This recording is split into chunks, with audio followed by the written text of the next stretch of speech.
When the billionaire who abandoned you 12 years ago walks into your restaurant, sits down like a stranger, and pretends he doesn't recognize you, do you spit in his champagne or demand answers? That's the choice Lena Brooks faced the night her past collided with her present, and what happened next tore open secrets that had been buried for over a decade. Some promises are meant to be broken. Some disappearances hide unforgivable truths. And some love stories don't get second chances. They get reckonings. Stay with me until the end of this story, hit that like button, and drop a comment with your city so I can see how far this tale has traveled. The dinner rush hit Rosewoods like a tidal wave at 7:15, exactly when Lena Brooks didn't need it to. She was already running on 4 hours of sleep, her lower back screaming from the double shift she'd pulled the day before, and her mother's latest hospital bill was folded in her apron pocket like a lead weight she couldn't put down. The paper crinkled every time she moved, a constant reminder that she was exactly $347 short of keeping the lights on this month. "Table 12 needs water," Marcus called from behind the bar, not looking up from the martini he was shaking. "And table 6 wants to know if the halibut is line-caught or farm-raised, like they're gonna fly to Alaska to verify."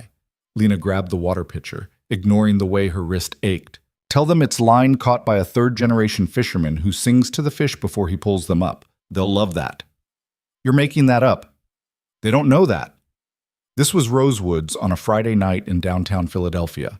White tablecloths, crystal chandeliers that probably cost more than Lena's car, and clientele who spent more on a single bottle of wine than she made in a week. She'd been working here for 3 years, ever since her mother's diagnosis had turned their lives into a careful choreography of medical appointments, insurance denials, and survival.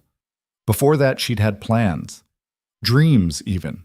A bakery of her own, shelves lined with sourdough and chocolate croissants. A small space where people could sit and feel like the world wasn't constantly trying to grind them down. Now she had an apartment that smelled like mildew, a refrigerator held shut with duct tape, and a smile she painted on every night because tips paid better when you looked like you weren't drowning. "Lena, VIP section," Rachel hissed, appearing at her elbow with wide eyes and 2 menus clutched against her chest. "Table 19, some big real estate group. James said to give them the full treatment. They're talking about a potential event contract." Lena glanced toward the VIP section, a roped-off area near the floor-to-ceiling windows that overlooked the city. The table was already occupied by 4 people in expensive suits, the kind of polished, powerful look that made her feel invisible, even when she was standing right in front of them. "I've got table 12.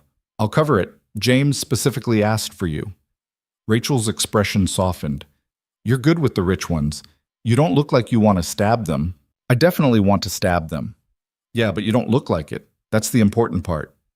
Lena took the menus, smoothed down her apron, and headed toward table 19.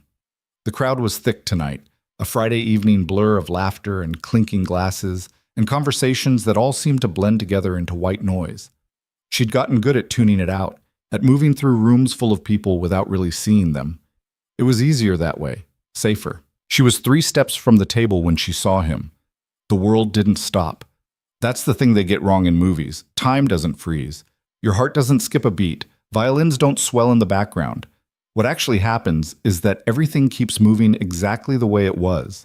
Except suddenly, you're not part of it anymore. You're watching yourself from somewhere outside your body, watching your hand reach for the edge of a table to steady yourself, watching your lungs forget how to pull in air. Ethan Cole was sitting at table 19. 12 years. 12 years since she'd last seen him, since the night he'd kissed her outside her dorm room and promised he'd call her tomorrow, promised they'd figure everything out together, promised her a future that had evaporated like smoke the moment he walked away. 12 years since she'd stopped checking her phone every 5 minutes, since she'd finally accepted that whatever they'd had, whatever she'd thought they'd had, was gone. And now he was here, right here. 20 feet away, wearing a charcoal suit that probably cost more than her rent, his dark hair shorter than she remembered but still with that slight wave that used to fall across his forehead. He looked older, sharper, like someone had taken the boys she'd known and carved away everything soft until only edges remained. He was talking to a woman in a cream blazer, gesturing with one hand while the other rested on the table, and he looked comfortable, confident, like a man who belonged in rooms like this, who'd never had to choose between groceries and electricity, who'd never disappeared on someone without explanation and then just existed somewhere else, living a whole different life. Lena's feet had stopped moving. She was standing in the middle of the dining room, menus clutched in her hands, staring at a ghost. He hadn't seen her yet. Or, no. Wait, his eyes flickered toward her for half a second, passed over her face without recognition, and returned to the woman he was speaking to. He'd looked right at her and seen nothing. Something hot and vicious coiled in Lena's chest. She forced her legs to move, forced herself to cross the remaining distance to the table, forced her face into the pleasant blank expression she'd perfected over 3 years of serving people who didn't bother to learn her name. "Good evening," she said, her voice coming out steady, even though her pulse was slamming against her ribs. "Welcome to Rosewoods. Can I start you off with something to drink?" The woman in the cream blazer smiled up at her. "I'll have a glass of the Chablis, please." The man across from her, older, silver-haired, with the kind of tan that came from vacation homes in warm climates, ordered a scotch. Neat. The third man, younger and nervous-looking, asked for sparkling water. And then Ethan spoke, and hearing his voice again after 12 years felt like touching a live wire. "Bourbon, rocks, whatever you've got that's decent." He still wasn't looking at her. His gaze was fixed on the menu in front of him, casual, disinterested, like she was part of the furniture. Lena's hand tightened around her order pad. "I'll get those right out for you." She turned and walked away before her composure could crack, before the trembling in her hands could become visible, before she could do something monumentally stupid, like demand to know why he was here, why he'd looked at her like she was a stranger, why he'd— "You okay?" Marcus asked when she reached the bar. "You look like you've seen a ghost." "I'm fine." She set down her order pad, carefully, precisely, like it might shatter if she wasn't careful. "I need a Chablis, a Glenlivet neat, sparkling water, and a bourbon on rocks." "Which bourbon?" "The good stuff." Marcus raised an eyebrow, but didn't argue. Lena leaned against the bar, focusing on her breathing. In through the nose, out through the mouth. Her mother's nurse had taught her that, back when the panic attacks had been bad, before she'd learned to shove everything down deep enough that it couldn't surface during working hours. He was here. Ethan Cole was sitting in her restaurant, acting like she didn't exist, and she had to bring him his bourbon and smile and be professional because she needed this job. She needed the tips. She needed to not fall apart in front of a room full of strangers. She needed— "Lena!" She looked up. Rachel was standing next to her, concern creasing her forehead. "What?" "You've been staring at the wall for like 30 seconds. You sure you're okay?" "Yeah, just tired." "You want me to take table 19? For a moment, Lena actually considered it. Considered letting Rachel handle the VIP table, disappearing into the kitchen, maybe even claiming she was sick and leaving early. It would be easy, smart even. But then she thought about the hospital bill in her pocket, about the way her mother had looked that morning when Lena had helped her out of bed, fragile, exhausted, trying to hide how much pain she was in. She thought about the eviction notice that had shown up last week, about the collection calls she'd been dodging, about all the ways her life had narrowed down to a single grinding necessity: survive. She couldn't afford to walk away from a VIP table. Not tonight, not ever. "I'm good," Lena said. "Thanks." Marcus slid the drinks across the bar. She loaded them onto a tray and headed back across the dining room, past the couples celebrating anniversaries and the business dinners, and the groups of friends who could afford to split a $100 bottle of wine without thinking twice about it. Ethan was laughing when she reached the table. A low, genuine sound that she'd almost forgotten. The woman in the cream blazer had said something amusing, apparently, and he was smiling at her with an easiness that made Lena's stomach twist. She distributed the drinks, setting each one down with practiced precision. "Have you had a chance to look at the menu, or would you like a few more minutes?" The silver-haired man, clearly the one in charge, glanced up at her. "What do you recommend? We're celebrating tonight. Big acquisition just closed." Lena launched into her usual script, describing the chef's specials with the kind of enthusiasm that made people think she actually cared whether they ordered the sea bass or the filet mignon. The whole time she was hyper-aware of Ethan sitting 18 inches to her left, silent, still not looking at her. When she finished, the silver-haired man nodded approvingly. "We'll do the tasting menu for the table, and another round of drinks." "Excellent choice." Lena collected the menus, her movements automatic. "I'll put that in for you right away." She was turning to leave when Ethan's voice stopped her. "Excuse me?" Every muscle in her body locked. She turned back slowly, her face carefully neutral. Ethan was looking directly at her now, his expression unreadable. Up close, she could see the changes 12 years had carved into him. The faint lines at the corners of his eyes, the sharper angle of his jaw, the way he held himself with a stillness that felt deliberate, controlled. "Yes?" she said. "Do you have the time?" The question was so ordinary, so mundane, that for a moment she just stared at him. The other people at the table were already back to their conversation, not paying attention. Lena glanced at her watch. 8:40. "Thanks?" That was it. He turned back to his companions, dismissing her, and she was left standing there with her tray of empty glasses and a rage so sudden and fierce it took her breath away. She walked back to the kitchen in a daze, barely seeing where she was going. Her hands were shaking when she set down the tray. He'd asked her for the time, like she was nobody. Like they hadn't spent 2 years wrapped up in each other, like he hadn't told her he loved her in the parking lot of that terrible diner they used to go to at 3 in the morning, like he hadn't been the first person to make her believe she could want something more than just getting by. "Hey!" Lena looked up. Marcus was watching her from the doorway, his expression serious now. "You really don't look okay." "I'm fine." "That's the third time you've said that, and it's getting less convincing." He hesitated. "You want to talk about it?" "No." She didn't want to talk about it. She wanted to march back out there and dump a pitcher of ice water over Ethan Cole's expensive suit.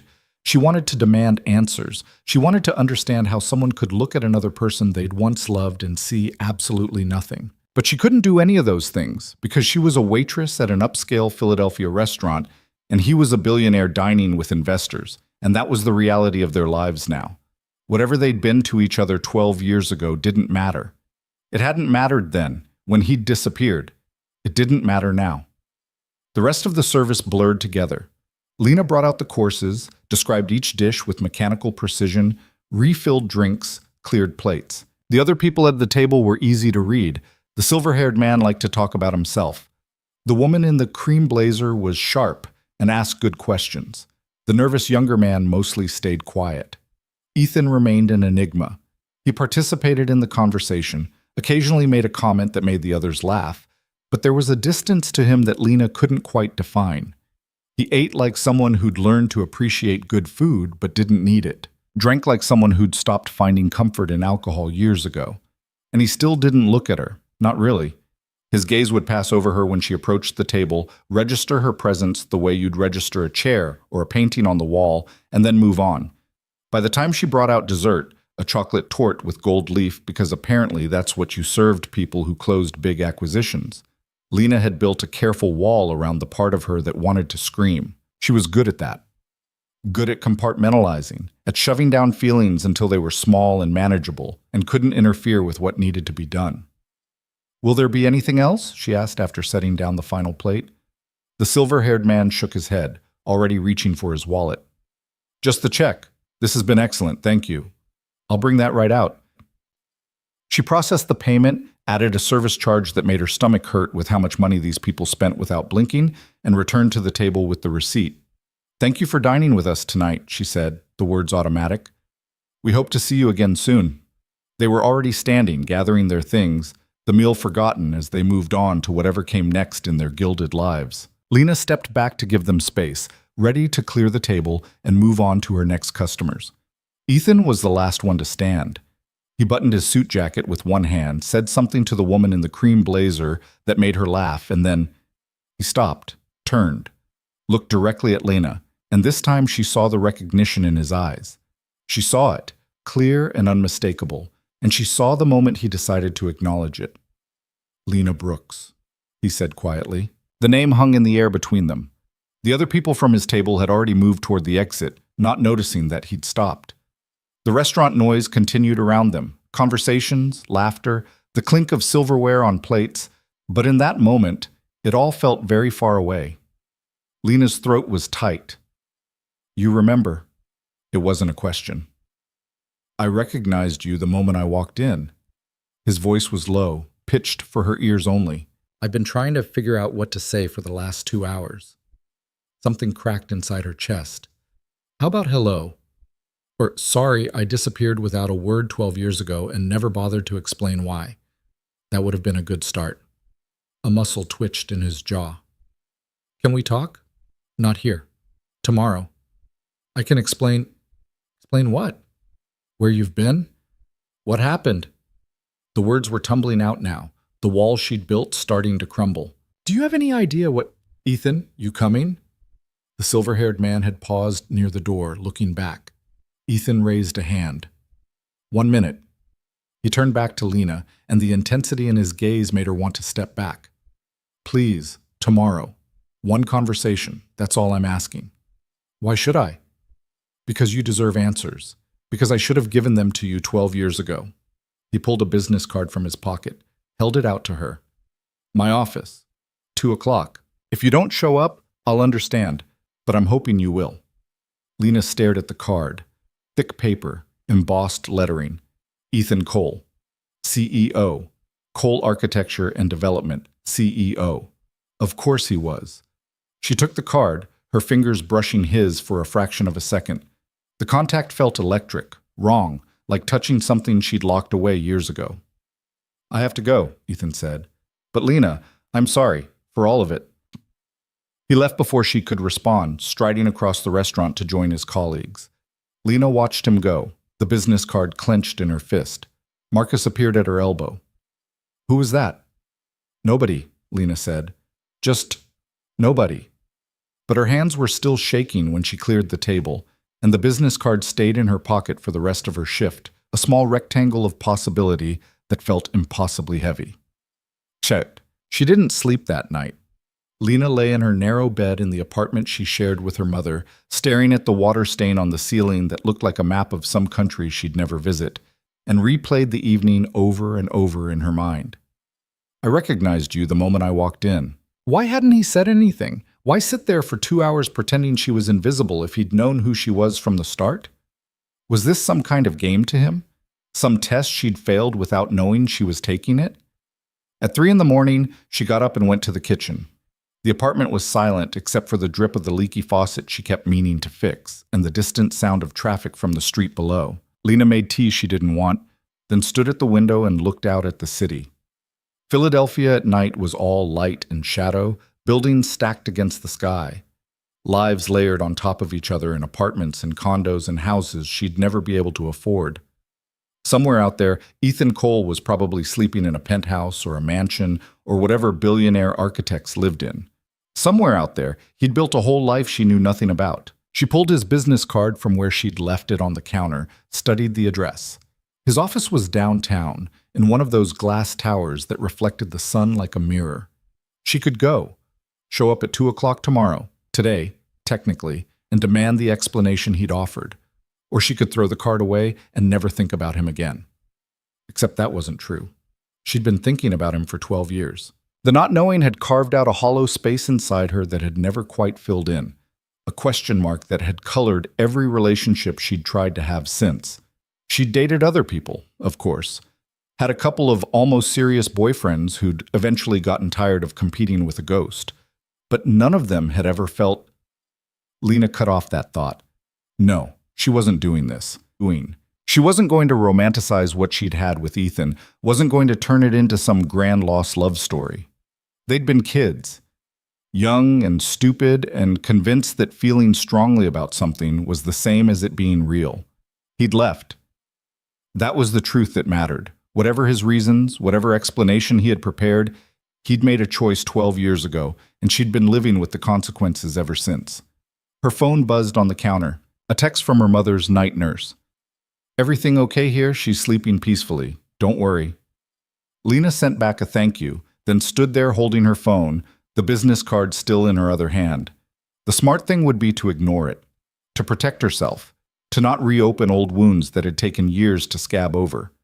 The smart thing would be to accept that some doors closed for good reasons, and trying to pry them open again only got you hurt. But she'd never been particularly good at doing the smart thing. Lena told herself she wasn't going to go. She told herself that through her morning shift at the diner, yes, she worked at 2 different restaurants because one job had never been quite enough to cover everything. She told herself that while she stopped by the hospital to check on her mother, sitting beside the bed, and holding her hand while her mom drifted in and out of a medication-induced sleep. She told herself that on the bus ride downtown, her waitressing uniform stuffed in her bag and her nicest dress, which wasn't saying much, feeling hopelessly inadequate for wherever she was going. The Cole Architecture and Development Building was everything she'd expected. Sleek, modern, intimidating. The lobby had marble floors and a receptionist who looked like she'd stepped out of a fashion magazine. Lena felt every thread of her cheap dress as she walked up to the desk. "I have a 2 o'clock appointment with Ethan Cole." The receptionist's smile didn't waver, but Lena saw the quick assessment in her eyes, the mental calculation of whether she belonged here. "Name?" "Lena Brooks." A few keyboard clicks. "Ah, yes. Mr. Cole is expecting you. Take the elevator to the 23rd floor. His assistant will meet you there." The elevator was glass-walled, offering a view of the city as it climbed. Lena watched Philadelphia spread out below her. The grid of streets, the distant gleam of the river, the neighborhood she knew by heart getting smaller and smaller until they were just patterns of light and shadow. The 23rd floor was all glass and steel and quiet money. Ethan's assistant, a woman in her 50s with kind eyes and a no-nonsense air, greeted her with a smile that seemed genuine. "Miss Brooks? I'm Patricia. Mr. Cole is just finishing a call. Can I get you anything? Coffee? Water?" "I'm fine, thank you." Patricia led her to a waiting area with chairs that probably cost more than Lena's car, and offered her a selection of magazines she had no interest in reading. Lena sat down, her hands folded in her lap, and tried not to think about the fact that she could still leave, that she could walk out right now and never look back. "Lena." She looked up. Ethan was standing in the doorway to what was presumably his office, and seeing him here, in his own space, on his own territory, was different than seeing him at the restaurant.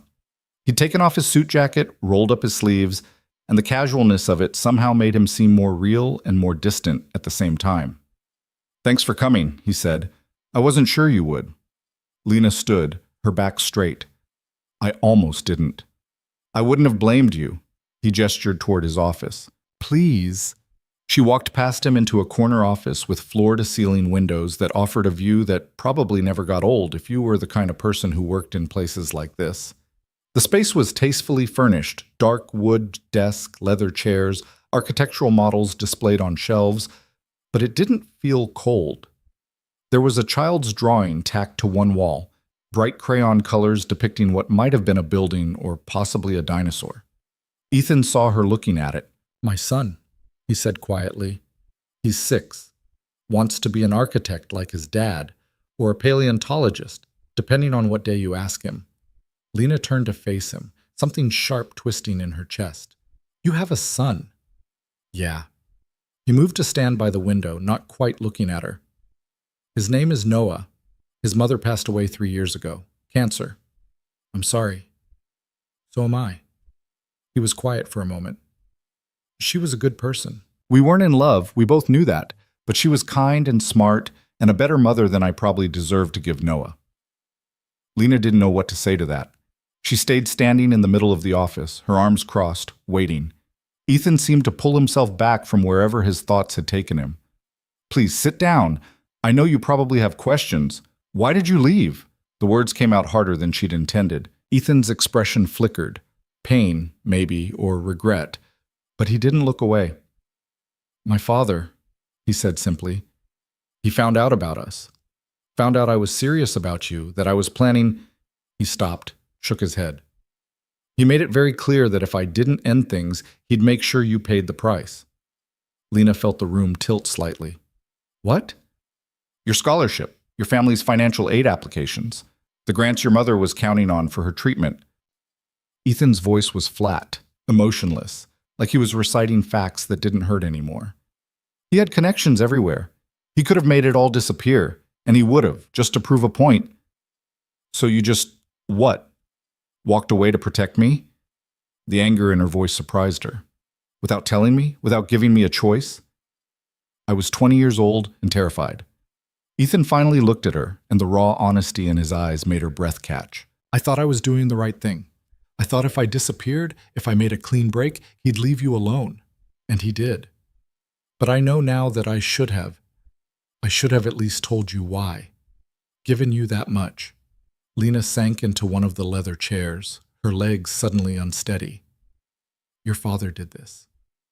My father did a lot of things. Ethan's jaw tightened. He controlled everything about my life for years. Where I went to school, who I could see, what career path I'd follow. You were the first thing I'd ever chosen for myself, and he couldn't stand it. So what changed? Why are you here now? He's dead. Heart attack 2 years ago. And before you ask, no, I didn't mourn him. I mourned the father he could have been, but never was. Ethan moved away from the window, pacing now. After he died, I started going through his files. The business records, the investments, all the deals he'd made over the years. And I found something. He went to his desk, pulled out a folder, and handed it to her. Lena opened it slowly. Inside were documents, contracts, investment agreements, letters written in her mother's handwriting from decades ago. She recognized the signature. What is this? Your mother's family and mine were connected through a business partnership that goes back 40 years, Ethan said. My grandfather and your grandfather started a development company together. When it dissolved, there were assets that were supposed to be divided. Your family's share was put into a trust. Lena looked up at him, not understanding. A trust? That my father controlled and never told anyone about. Ethan's expression was grim.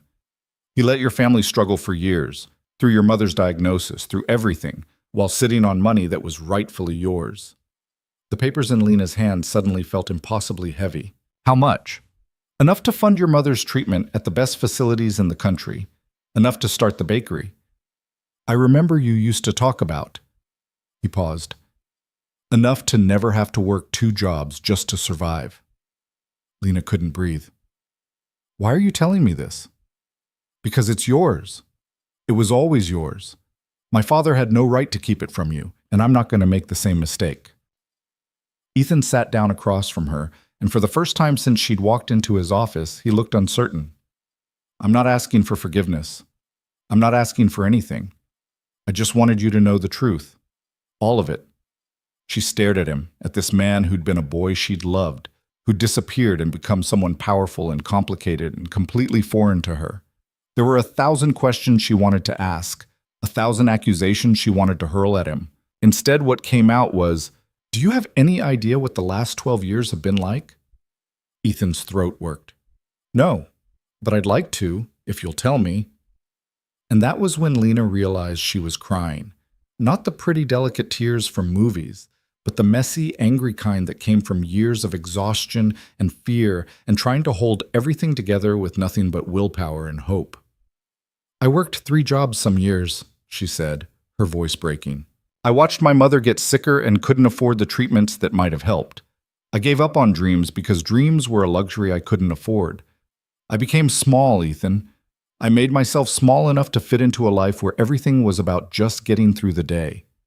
He didn't say anything, just listened, his expression carved from stone, while she let 12 years of buried grief pour out. And you were out here building an empire, becoming a father, living a whole life. I know. His voice was rough. I know, and I'm sorry. If I could go back. But you can't. Lena wiped at her eyes with the back of her hand. Neither of us can. They sat in silence. Outside the windows, the city continued on, indifferent to the small tragedy of 2 people trying to reconcile past and present.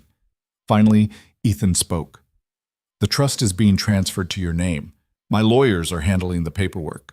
You should have access to the funds within a week. I don't want your charity. It's not charity. It's your inheritance. Your family's money that my father stole. His eyes met hers. Take it. Use it. Build the life you should have had.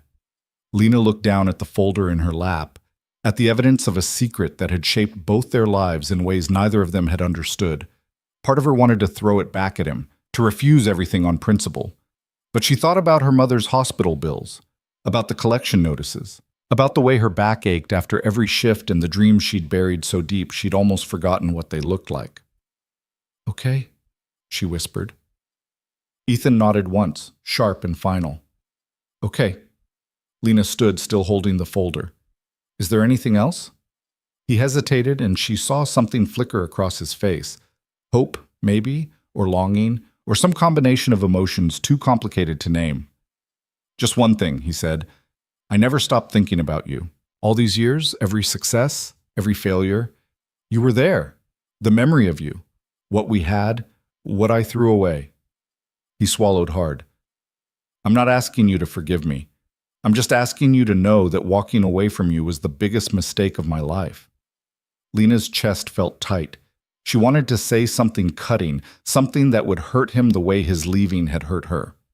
But she was too tired for cruelty, too worn down by years of survival to have energy left for revenge. I need to go, she said instead. My mother's nurse ends her shift at 4. Of course.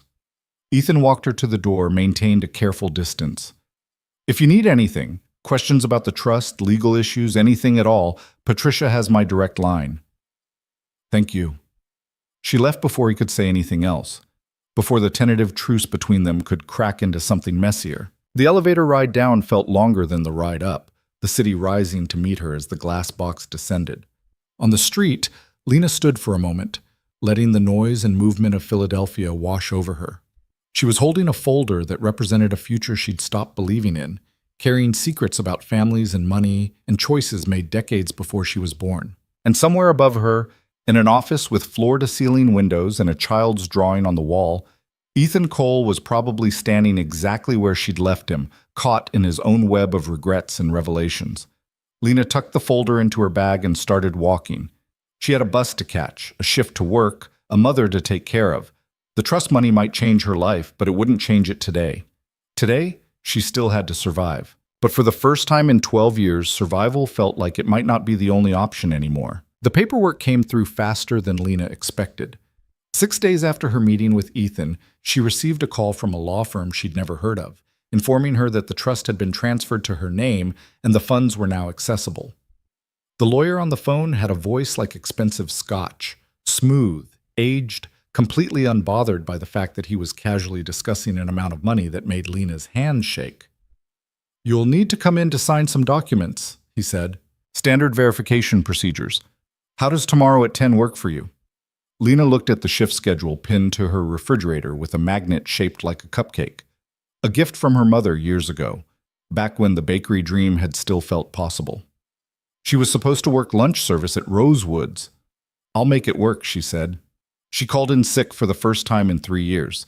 James, her manager, sounded skeptical but didn't push it. Lena spent the evening trying on every piece of clothing she owned, searching for something that looked like the kind of outfit a person wore to sign papers that would change their life. Eventually, she settled on the same dress she'd worn to Ethan's office. It was the best she had, and pretending otherwise was pointless. Her mother was having a good day when Lena stopped by the hospital the next morning. The hospice nurse had gotten her into a chair by the window, and she was looking out at the parking lot with an expression that might have been peaceful or might have been the morphine doing its job. Hey, Mom. Lena pulled up a chair beside her. Her mother turned slowly, and for a moment her eyes were clear, focused, the woman she used to be visible beneath the layers of illness and medication. Lena, you look nice. Where are you going? Just some errands, legal stuff. Lena took her mother's hand, feeling the bones too close to the surface, the skin paper thin. How are you feeling today? Like I'm 90 instead of 56. Her mother's smile was tired. But I'm not complaining. Well, I am, but you know what I mean. Lena laughed despite herself. Even now, even like this, her mother could find moments of lightness. I need to tell you something, Lena said. Something happened, something big. She explained it all, or tried to. The trust, the hidden connection between their families, the money that had been sitting there for decades while they'd struggled to pay for generic medications and fought with insurance companies over every claim. Her mother listened without interrupting, her expression growing more complicated with each sentence. When Lena finished, her mother was quiet for a long moment. Then she said, His father always was a bastard. You knew him? Ethan's father? Knew of him. Your grandfather mentioned him a few times before he died. Said they'd had a falling out over the business, that Cole Sr. had tried to freeze him out of deals that were rightfully half his. Her mother's grip on Lena's hand tightened slightly. I never knew there was money involved. If I had, it doesn't matter now. It matters, her mother said fiercely. It matters that we spent years drowning because some rich man decided he deserved what wasn't his. It matters that you gave up everything to take care of me when there was money sitting in some account that could have. Her voice cracked. Mom, don't. Lena leaned forward, resting her forehead against her mother's shoulder. Please don't. We survived. That's what matters. They sat like that for a while, the morning sun streaming through the window, the hospital sounds muted and distant. Finally, her mother pulled back, cupped Lena's face in her hands. What are you going to do with it? The money? I don't know yet. Get you into a better facility first, somewhere with actual windows and nurses who don't look dead on their feet. Lena swallowed hard. And then maybe I'll look at bakery spaces, if there's enough left over. Her mother's eyes filled with tears. You still want that? I never stopped wanting it. I just stopped believing I could have it. Then believe it now. Her mother's voice was stronger than it had been in months. Take that money and build something beautiful. Don't let what happened to us make you small, Lena. Don't let it steal what you were supposed to become. Lena promised she would, even though she wasn't sure she believed it yet. The dream felt so far away, buried under so many years of exhaustion and compromise, that she couldn't quite imagine digging it back up. The lawyer's office was in the same building as Ethan's, which felt like either cosmic irony or intentional design. Lena took the elevator to the 14th floor, trying not to think about the fact that Ethan was somewhere above her, probably in some meeting, probably not thinking about her at all. The signing took 45 minutes and required more initials than seemed reasonable. The lawyer, Mr. Harrison, silver-haired and professionally sympathetic, walked her through each document with the kind of patience that suggested he dealt with overwhelmed people regularly. And this one transfers the primary account access to you, he said, sliding another paper across the mahogany desk. Sign here and here. Lena signed, her signature looking shaky and uncertain next to the bold print of legal terminology she only half understood. One more question, Mr. Harrison said when they'd finished. Mr. Cole wanted me to ask if you'd considered which medical facility you'd prefer for your mother's transfer. He has contacts at several excellent hospice centers and wanted to offer assistance with— No. The word came out harder than Lena intended. Thank you, but no. I'll handle it myself. Mr. Harrison nodded, unbothered. Of course. The offer stands if you change your mind. He gathered the papers into a neat stack. Congratulations, Ms. Brooks. Not many people get a second chance like this. Lena left the office with a folder full of documents and a bank account that had more zeros than she'd ever imagined having access to. She stood in the building lobby for a moment, feeling untethered, like she might float away if she wasn't careful. Her phone buzzed. A text from an unknown number. I hope the meeting went well. If you need recommendations for facilities or anything else, let me know. Ethan. Lena stared at the message. Part of her wanted to delete it, to maintain the distance she'd carefully constructed. But another part, the part that remembered who he'd been before he became this powerful stranger, wanted to respond, to maintain whatever fragile connection they'd started to rebuild. She typed out 3 different responses and deleted all of them. Finally, she settled on, Thank you. I'll figure it out. His reply came within seconds. I know you will. That was it. No pressure, no expectations, just an acknowledgement that felt strangely weighted. Lena shoved her phone in her pocket and headed for the exit. She was almost to the door when she heard someone call her name. Turning, she saw a woman approaching, late 30s, expensive suit, the kind of polished appearance that suggested personal trainers and regular salon appointments. The woman's smile was friendly, but there was something sharp in her eyes that made Lena's instincts prickle. Lena Brooks, right? I'm sorry to ambush you like this. The woman extended a hand. My name is Vanessa Chen. I'm a journalist. I write for the Philadelphia Business Review. Lena shook her hand warily. Okay. I saw you coming out of Harrison and Webb's office. They handle estate transfers, trust negotiations, that sort of thing. Vanessa's tone was casual, conversational, but Lena could feel the calculation behind it. I'm working on a piece about Cole architecture and some of their recent acquisitions. I was wondering if you'd be willing to answer a few questions. I don't know anything about Cole architecture. No? That's interesting, because you were seen at Ethan Cole's office last week, and now you're here meeting with the same law firm he uses. Vanessa tilted her head. That's quite a coincidence. Lena's stomach dropped. I don't have anything to say to you. I understand. It's a delicate situation. Vanessa pulled a business card from her purse. But if you change your mind, if you want to talk about your connection to the Cole family, or about Ethan specifically, I'd love to hear your perspective. Off the record, if you prefer. I said no. Lena turned and walked away, her heart pounding. Behind her, Vanessa Chen called out one more thing. Did he tell you about Marcus Reeves? About what really happened 3 years ago? Lena kept walking, but the name lodged itself in her brain like a splinter. Marcus Reeves.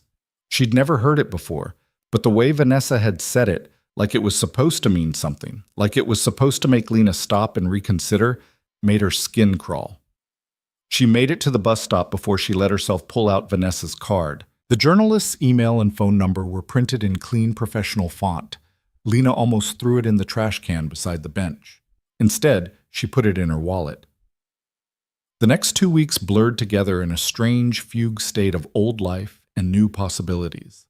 Lena continued working her shifts at Rosewood's and the diner, partly because she needed the routine and partly because she wasn't ready to explain to anyone why she was suddenly quitting. The trust money sat in her bank account like a sleeping giant she was afraid to wake.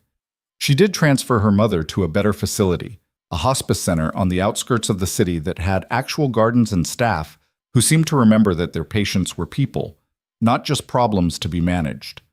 The relief on her mother's face when she saw her new room, small but clean, with windows that looked out on trees instead of a parking lot, made Lena's throat tight. This must be costing a fortune, her mother said. Don't worry about it. Lena.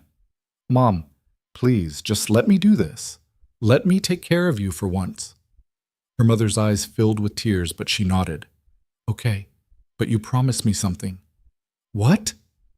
Don't spend it all on me. Don't make me your whole reason for taking that money. Build something for yourself, too.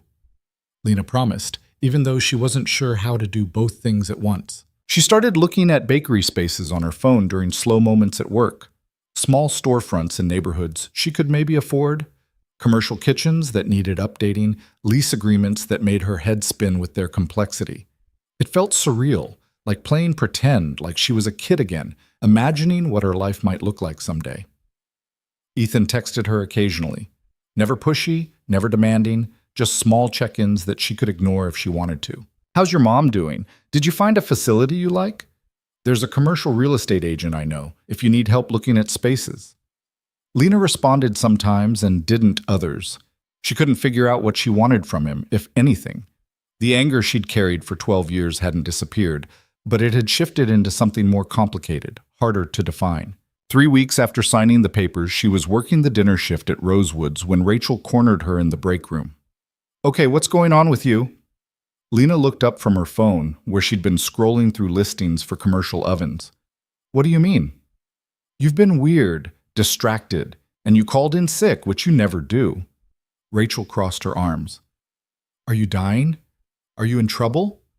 Did you finally snap and kill a customer? Despite everything, Lena laughed. No, none of that. Then what? For a moment, Lena considered lying. But Rachel had been covering her tables, swapping shifts with her, listening to her complain about rude customers for 3 years. She deserved something closer to the truth. I came into some money, family inheritance thing. I'm trying to figure out what to do with it. Rachel's eyes went wide. Holy shit! How much money? Enough to quit this job. Enough to... Lena hesitated. Enough to start over if I want to. Are you going to quit, I mean? I don't know, maybe, eventually. The words felt strange in her mouth, too big and unwieldy. It's complicated. Rachel studied her for a long moment. Does this have anything to do with that guy from Table 19? The one who made you look like you'd seen a ghost? Lena should have known Rachel would remember that. She didn't miss much. Yeah, we used to know each other a long time ago. And now he's suddenly back in your life and you've got inheritance money. Rachel's expression turned shrewd. Lena, please tell me you're being careful. Please tell me this isn't some kind of situation where it's not like that. The money is real, legal. My family's, not his. Lena rubbed her eyes, suddenly exhausted. I know how it sounds, but I promise it's not some scam. Rachel didn't look entirely convinced, but she let it drop. Okay, but if you need anything, if this guy turns out to be trouble, You call me, all right? I will, thanks.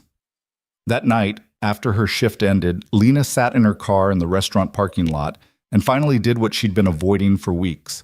She pulled up her laptop, opened a browser, and typed in Marcus Reeves Coal Architecture. The search results loaded and Lena's stomach sank. Marcus Reeves had been an architect, 34 years old, with a small firm that specialized in sustainable housing. 3 years ago, he'd been in negotiations with Coal Architecture about a potential partnership. Then, abruptly, the deal had fallen apart. Reeves's firm had gone bankrupt within 6 months. The official story was poor financial management and over-leveraging, but there were forums and comment sections full of speculation about what had really happened. And then, 8 months after his company collapsed, Marcus Reeves had died. The obituary called it a tragic accident. He'd fallen from a construction site he'd been visiting, but the circumstances were murky, and several articles hinted at suicide without saying it outright. Lena found a photo of him, young, smiling, standing in front of a building he'd designed. He looked proud, hopeful. She scrolled deeper, finding blog posts from people who'd known him, industry gossip about the Coal Architecture deal. One post, from someone claiming to be Reeves's former business partner, alleged that Ethan had deliberately sabotaged the partnership after stealing Reeves's designs. That Coal Architecture had then used those designs in a major development project worth millions. Lena closed her laptop, her hand shaking. It might not be true. Internet rumors were just that, rumors. But Vanessa Chen had brought up Marcus Reeves like it was supposed to mean something, like it was a secret Ethan had kept from her. She thought about the man she'd met in that corner office, talking about his son and his dead wife and the trust he was transferring. He'd seemed sincere, regretful. But what did she really know about who he'd become in 12 years?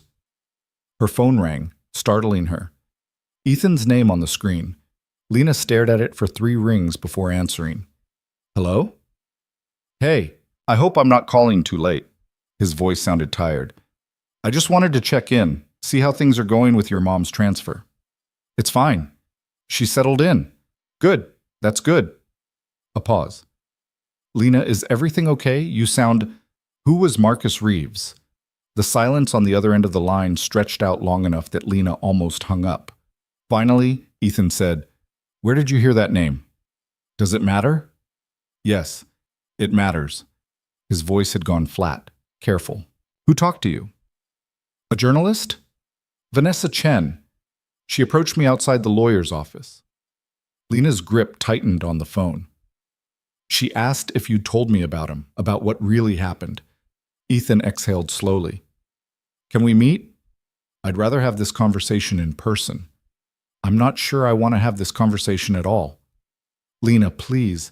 Whatever you read online, whatever this journalist told you, there's more to it than that. Let me explain. She should say no, should hang up, block his number, take the trust money, and disappear into the life she'd been planning to build. But the same part of her that had shown up at his office 3 weeks ago, the part that still needed answers, wouldn't let her walk away. When? Tomorrow. My office, or anywhere else you'd prefer. You choose. Lena thought about it. His office felt like his territory, his advantage. There's a coffee shop on Walnut Street, Brew and Crumb. Do you know it? I'll find it. What time? 10 in the morning. And Ethan, if you lie to me, if you try to spin this into something it's not, I'm done. Completely. Understood. He sounded like he was barely holding something back. I'll see you tomorrow. Lena ended the call and sat in her car, watching the last few employees trickle out of Rosewoods.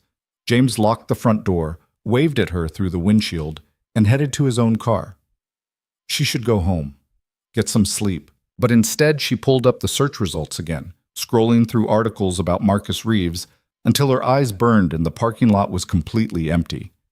Somewhere in the city, Ethan Cole was probably lying awake too, preparing whatever explanation he'd decided to give her. And somewhere else, Vanessa Chen was probably planning her next move, already writing the story in her head. Lena had wanted answers. Now she was drowning in questions instead, and the ground beneath her feet felt less solid with every revelation. She drove home through empty streets, past closed shops and dark windows, carrying the weight of a name she'd never heard before today, but couldn't seem to forget. Brew and Crumb was the kind of place Lena had always loved. Mismatched furniture, local art on the walls, the smell of fresh coffee and baked goods that made her chest ache with longing for the bakery she still hadn't quite let herself believe in. She arrived 15 minutes early and ordered a coffee she was too anxious to drink. Ethan showed up exactly at 10, looking like he hadn't slept.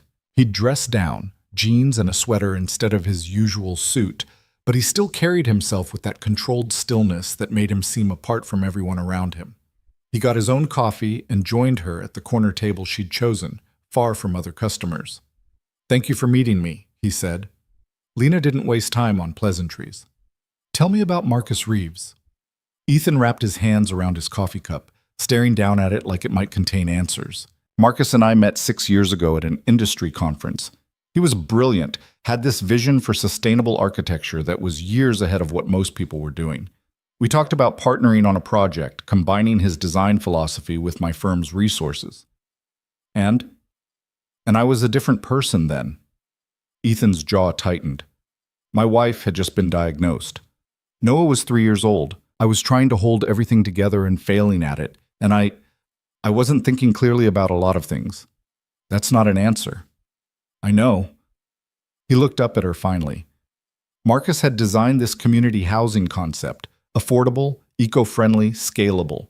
It was exactly the kind of project that could have changed the industry. We started working together on it, drew up preliminary agreements, but then my father got involved. Lena's stomach nodded. "What did he do?" "He saw the designs and the market potential, and he decided Cole Architecture should develop it alone, without Marcus, without giving him credit or compensation." Ethan's voice was hollow. "I was so deep in grief and exhaustion that I didn't fight him hard enough. I told myself it was a business decision, that these things happened, that Marcus would land on his feet. But he didn't. No, my father made sure of it. He had connections everywhere. He blacklisted Marcus from partnerships, spread rumors about financial instability, made it impossible for him to get funding for other projects." Ethan set down his coffee cup, his hands unsteady.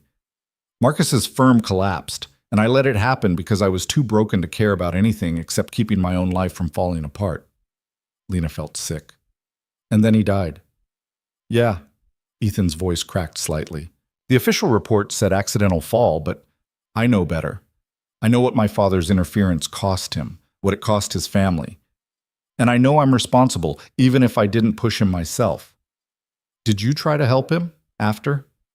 "I tried to offer money to his widow. She threw it back in my face, told me that's all people like me knew how to do, throw money at problems instead of preventing them in the first place." Ethan met Lena's eyes. She was right. Lena sat back in her chair trying to process everything. "Why didn't you tell me this before, when you gave me the trust papers?" "Because I'm a coward." The admission seemed to cost him. "Because I wanted you to see me as someone who'd been forced into bad situations by my father, not someone who'd made their own terrible choices. I wanted to be the victim in my own story." "Are you using his designs? The ones your father stole?" "No. After he died, I shelved the entire project. Couldn't stomach the thought of profiting from it." Ethan hesitated. "But I recently started developing a version of it again, with full acknowledgement of Marcus's original work, with his widow's permission, with proceeds going to a foundation in his name." "Does she know about your father's role in what happened to Marcus?" "She knows everything now. I told her last year, after my father died, and I finally had the courage to face what we'd done." He looked exhausted. "She doesn't forgive me. I don't expect her to. But she agreed to let the project move forward because Marcus would have wanted his work to exist in the world, even if he couldn't be here to see it." Lena didn't know what to say. Every answer Ethan gave her seemed to open up new questions, new complications. The boy she'd known 12 years ago wouldn't have let something like this happen, but that boy was gone, replaced by this man who carried guilt like a second skin and seemed to be perpetually apologizing for crimes he couldn't undo. "Why are you telling me all this?" she asked finally. "Because you deserve to know who I am. Not who I was when we were kids, not who I want to be. Who I actually am right now." Ethan leaned forward slightly. "I spent years letting my father's cruelty dictate my choices. I told myself I was trapped, that I had no options. But the truth is, I was scared. Scared of losing my company, scared of fighting battles I might not win, scared of being the kind of man my father wanted me to be and finding out I already was. And now? Now I'm trying to be different, trying to fix what I can and accept what I can't. He paused. But I won't lie to you about the process. It's messy and incomplete, and I fail at it constantly. Lena studied his face, looking for signs of manipulation or performance. But all she saw was exhaustion and something that looked like genuine remorse. The journalist, Vanessa Chen, what does she want? A story. Probably one about corporate corruption and stolen designs and a tragic death that never got properly investigated. Ethan's expression darkened. She's been digging into my business for months. She thinks I'm hiding something bigger. Are you? No, but the truth is bad enough without embellishment. He met her eyes.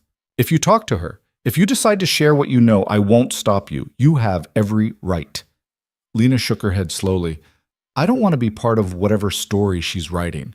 I don't want to be another chapter in the complicated legacy of Ethan Cole. Then what do you want? The question hung between them. Lena realized she didn't have a clear answer. She wanted her mother to be healthy. She wanted the bakery she'd been dreaming about since she was 16. She wanted to stop feeling like her life was something that happened to her instead of something she chose.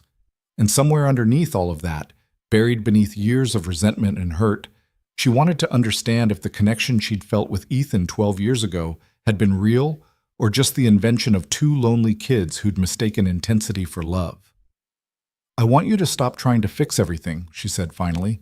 Stop trying to make up for your father's mistakes and your own past and whatever else you think you owe me. Just be honest, that's all. Ethan nodded slowly. I can do that. They sat in silence for a moment, the coffee shop noise filling the space between them. Finally, Lena stood. I need time to think about all this, to figure out what I'm doing with the trust money and my life and everything. Of course. Ethan stood too. Take whatever time you need. She started to leave, then stopped. Ethan? That project, the community housing with Marcus's designs, what's it called? Reeves Commons. It's breaking ground next month. Lena nodded and walked away, carrying the weight of another man's tragedy alongside her own unfinished story. Outside, the morning had turned gray and cold. Lena pulled her jacket tighter and started walking, no particular destination in mind. Her phone buzzed, a text from the hospice center. Her mother wanted to see her. She caught a bus heading toward the facility, watching Philadelphia slide past the windows. The city looked different now than it had a month ago. Or maybe she was the one who'd changed, who was seeing possibilities she'd trained herself not to notice. When she reached her mother's room, she found her sitting up in bed, looking more alert than she had in weeks. You look terrible, her mother said. Thanks, Mom. You're a real confidence booster. I'm serious. What happened? Lena sank into the chair beside the bed and told her everything. About Ethan's confession, about Marcus Reeves, about the choices that had shaped the last few years of Ethan's life and ended someone else's. Her mother listened without interrupting, her expression growing more troubled as the story unfolded. So what are you going to do? She asked when Lena finished. I don't know. Part of me thinks I should walk away, take the money and never talk to him again. But another part... Lena trailed off. Another part still cares about him. I don't know if that's true. I don't know if I'm caring about who he is or who he was, or some version of him that only exists in my head. Her mother reached out, took Lena's hand. Baby, I can't tell you what to do, but I can tell you this. People are complicated. They make terrible choices and good ones, sometimes in the same breath. Your father wasn't perfect. I'm not perfect. That boy you loved 12 years ago wasn't perfect either. I know that. Do you? Because it sounds like you're holding him to a standard nobody could meet. Her mother's grip tightened slightly. He made mistakes. He hurt people. He's trying to fix it now, even though he can't undo what's done. That's more than a lot of people do. You think I should forgive him? I think you should be honest with yourself about what you want. Not what you think you should want, not what's safe or smart, what you actually want. Her mother's eyes were clear, focused. And then, I think you should go get it, whatever it is. Lena stayed with her mother for another hour, then headed home as the afternoon slipped into evening.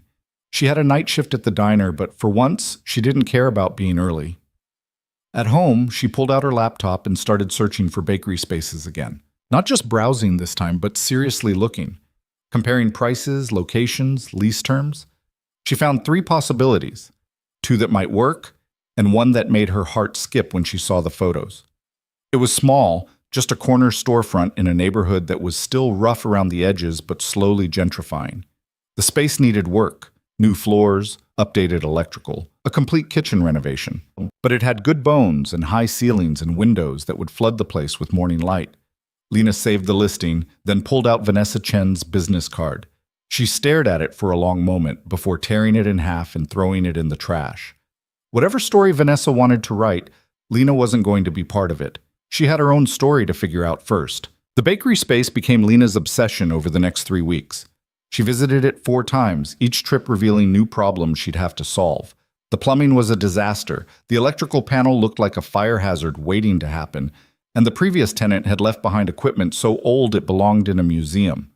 But every time she stood in that empty room with sunlight streaming through the windows, she could see it. The display cases along the front wall, the smell of bread baking in the early morning, customers sitting at small tables with coffee and croissants.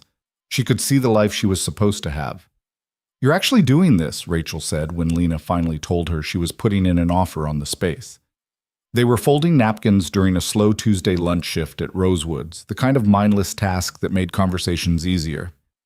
"I think so. Maybe. I don't know." Lena smoothed out a napkin with more force than necessary. "It's terrifying." "Good terrifying or bad terrifying?" "Both." Lena paused. "What if I'm not good enough? What if I sink all this money into it and nobody comes? What if it works?" Rachel interrupted. "What if you're actually amazing at it and you build something that makes you happy for the first time in forever?" Lena didn't have an answer for that. Hope felt dangerous, like something that could shatter if she held it too tightly.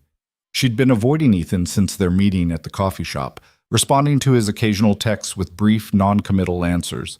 She needed space to think, to figure out what she wanted without his presence complicating everything. But the more time passed, the more she found herself remembering small details from their conversation. The exhaustion in his eyes, the way his voice had cracked when he talked about Marcus Reeves, the complete absence of excuses or justifications. He'd been honest with her, even when the truth made him look terrible. That had to count for something. The call came on a Thursday afternoon while Lena was meeting with a contractor about the bakery renovations. She almost didn't answer, but the number was from the hospice center. "Ms. Brooks, this is Dr. Okonkwo. Your mother asked me to call you." Lena's heart stopped. "Is she—" "She's stable, but she's had a difficult morning. She's asking to see you when you have time." "I'll be there in 20 minutes. She made it in 15, her hands shaking on the steering wheel the entire drive. The hospice nurse met her at the door to her mother's room, expression kind but serious. "She's been in a lot of pain today. We've adjusted her medication, but she's still lucid. She wanted to wait for you before taking anything stronger." Lena pushed open the door. Her mother was in bed, propped up on pillows, looking smaller and frailer than she had just days ago, but her eyes were clear when she saw Lena. "Hey, baby." "Mom?" Lena crossed to the bed, took her mother's hand carefully. "What happened?" "Just a bad day. They happen." Her mother's smile was weak but real. "I wanted to see you before I got too foggy from the drugs. I'm here. I'm right here." They sat in silence for a moment, Lena holding her mother's hand and trying not to think about how light it felt, how the bones seemed to press through skin that had become translucent. "I've been thinking about your bakery," her mother said finally. "About what you're building. You should be resting, not worrying about—" "Lena." Her mother's grip tightened slightly. "Let me say this. I need to say this." Lena nodded, her throat tight. "I'm proud of you. For taking the money, for not letting pride or fear stop you from accepting something you deserved, for deciding to build something instead of just surviving." Her mother's voice was getting weaker, but the words were clear. "But I'm also worried." "About what?" "About you doing all this alone. About you thinking you have to be strong and independent and never need anyone." Her mother shifted slightly, wincing. That boy, Ethan, he hurt you, I know that. But he's also trying to make things right, and you're so scared of getting hurt again that you won't even let him try. Mom, it's complicated. Everything worth having is complicated. Her mother coughed, a wet, rattling sound that made Lena reach for the water cup on the bedside table. After a sip, her mother continued. I spent 10 years after your father died telling myself I didn't need anyone, that needing people made you weak. And you know what I learned? What? That I was full of shit. That being alone isn't strength, it's just lonely. Her mother's eyes filled with tears. Don't make my mistakes, baby. Don't close yourself off because the world hurt you. Don't let what happened turn you into someone who only knows how to protect herself. Lena felt something crack open in her chest. I don't know how to trust him. I don't know if I can. Then don't trust him yet. But don't walk away either. Give yourself permission to figure it out, instead of deciding it's already broken. The nurse knocked softly and entered. I'm sorry to interrupt, but we really should adjust her medication now. Lena nodded, blinking back tears. She leaned down and kissed her mother's forehead. I love you. Love you too. Now go build something beautiful, and maybe let someone help you do it.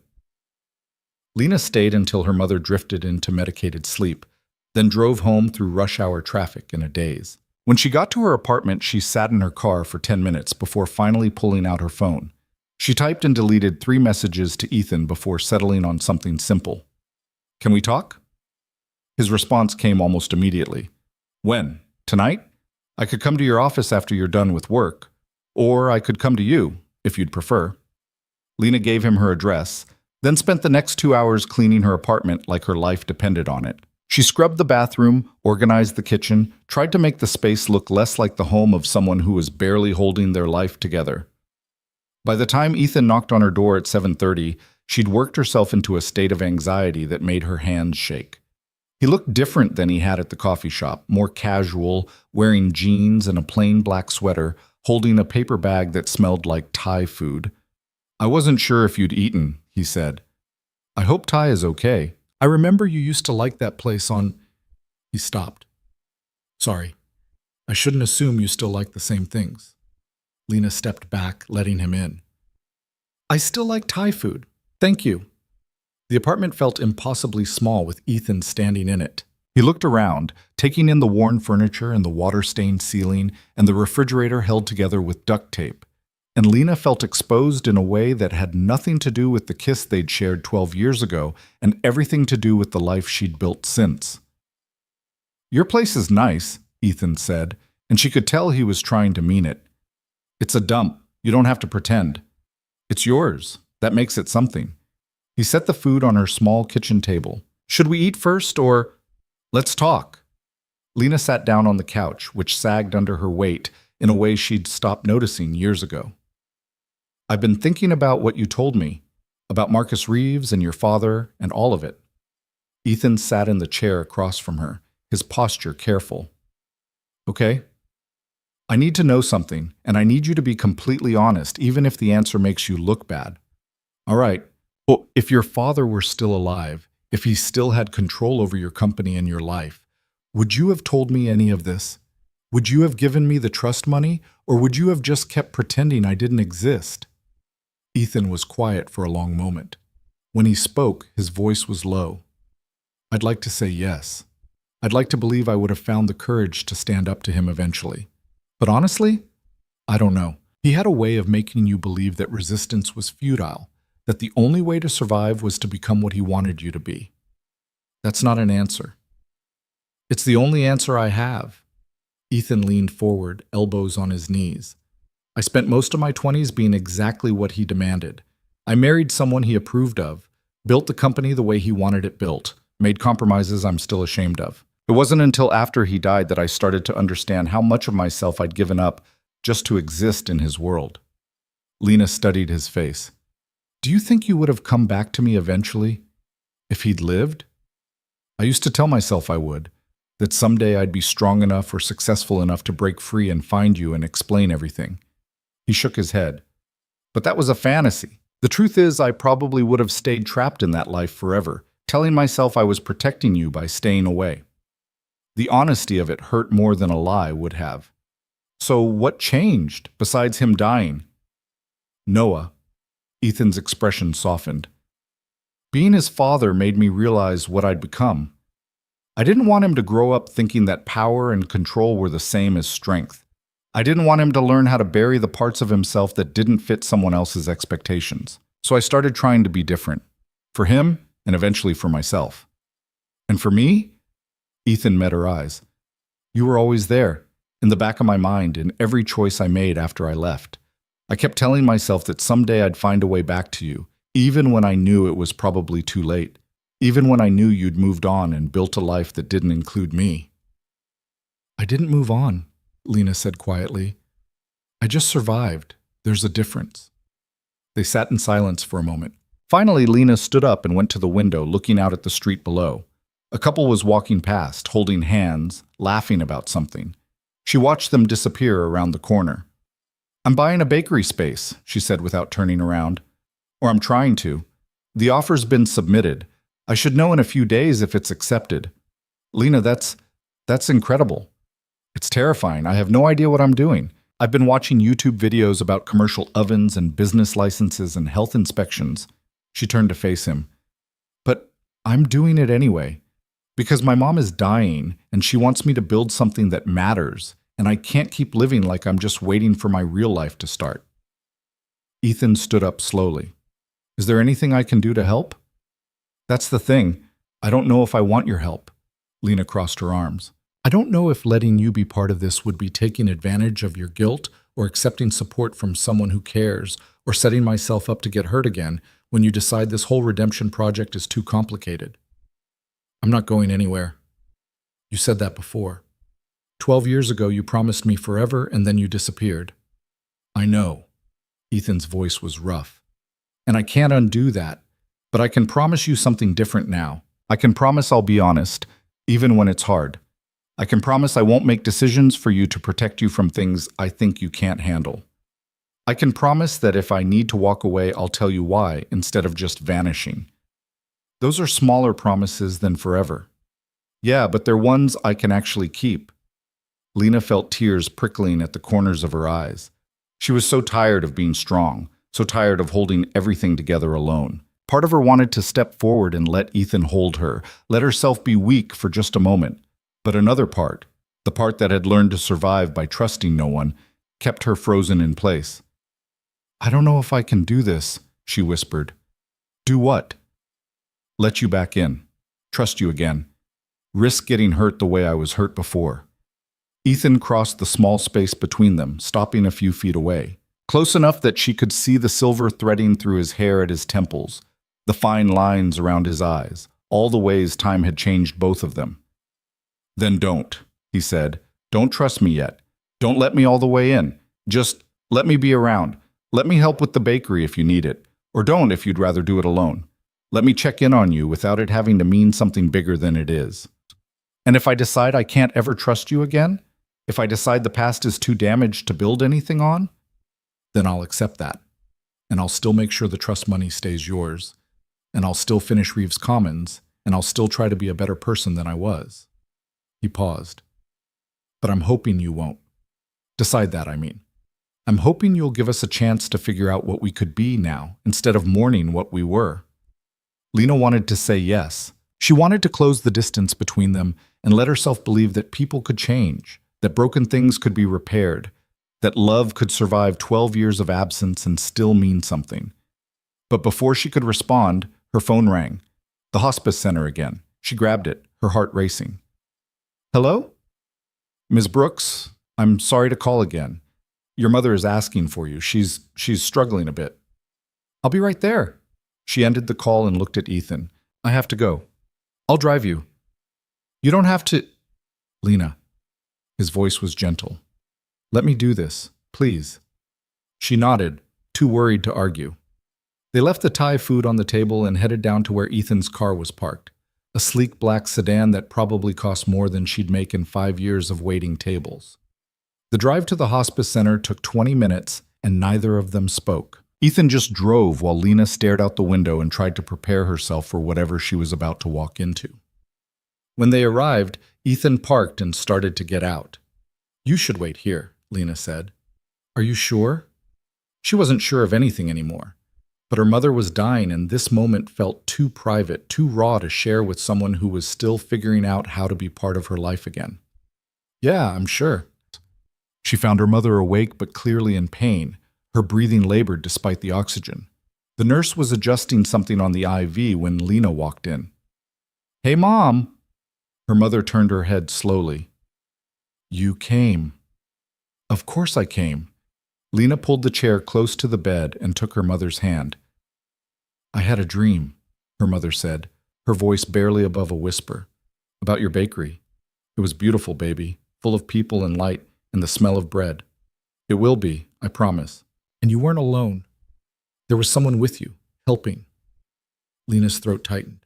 "Mom, I know you're scared, but sometimes the bravest thing you can do is let yourself need someone." Her mother's grip on Lena's hand was weak but deliberate. "Don't do what I did. Don't make yourself so strong that you forget how to be soft." They sat together for an hour, Lena holding her mother's hand while the medication gradually pulled her under. The nurse checked in periodically, her expression growing more somber each time. Finally, she took Lena aside in the hallway. "Her organs are starting to fail. It could be days or it could be weeks, but—" The nurse paused. "You should prepare yourself. And if there's anyone she'd want to see, anyone you'd want here, now would be the time." Lena nodded numbly.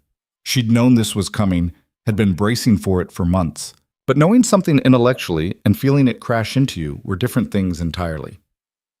When she made it back to the parking lot, Ethan was still there, leaning against his car. He straightened when he saw her. "How is she?" "Dying." The word came out flat. "The nurse says it could be soon." Ethan didn't try to offer platitudes or false hope. He just opened the passenger door.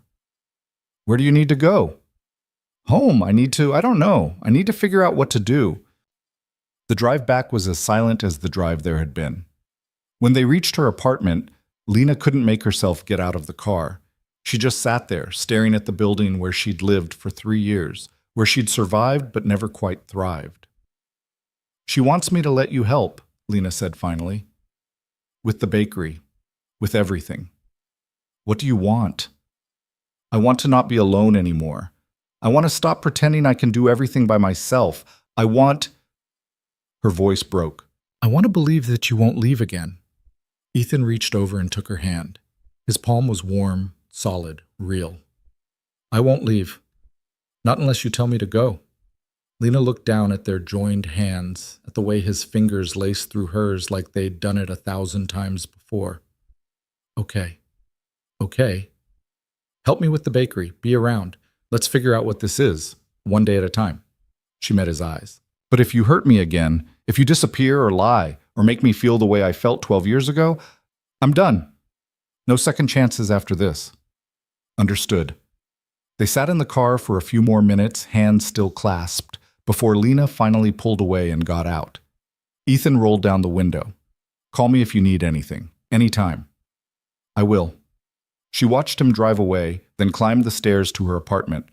The Thai food was still on the table, probably cold now. Lena put it in the refrigerator and then just stood in her kitchen, feeling the weight of everything that had happened in the last few hours.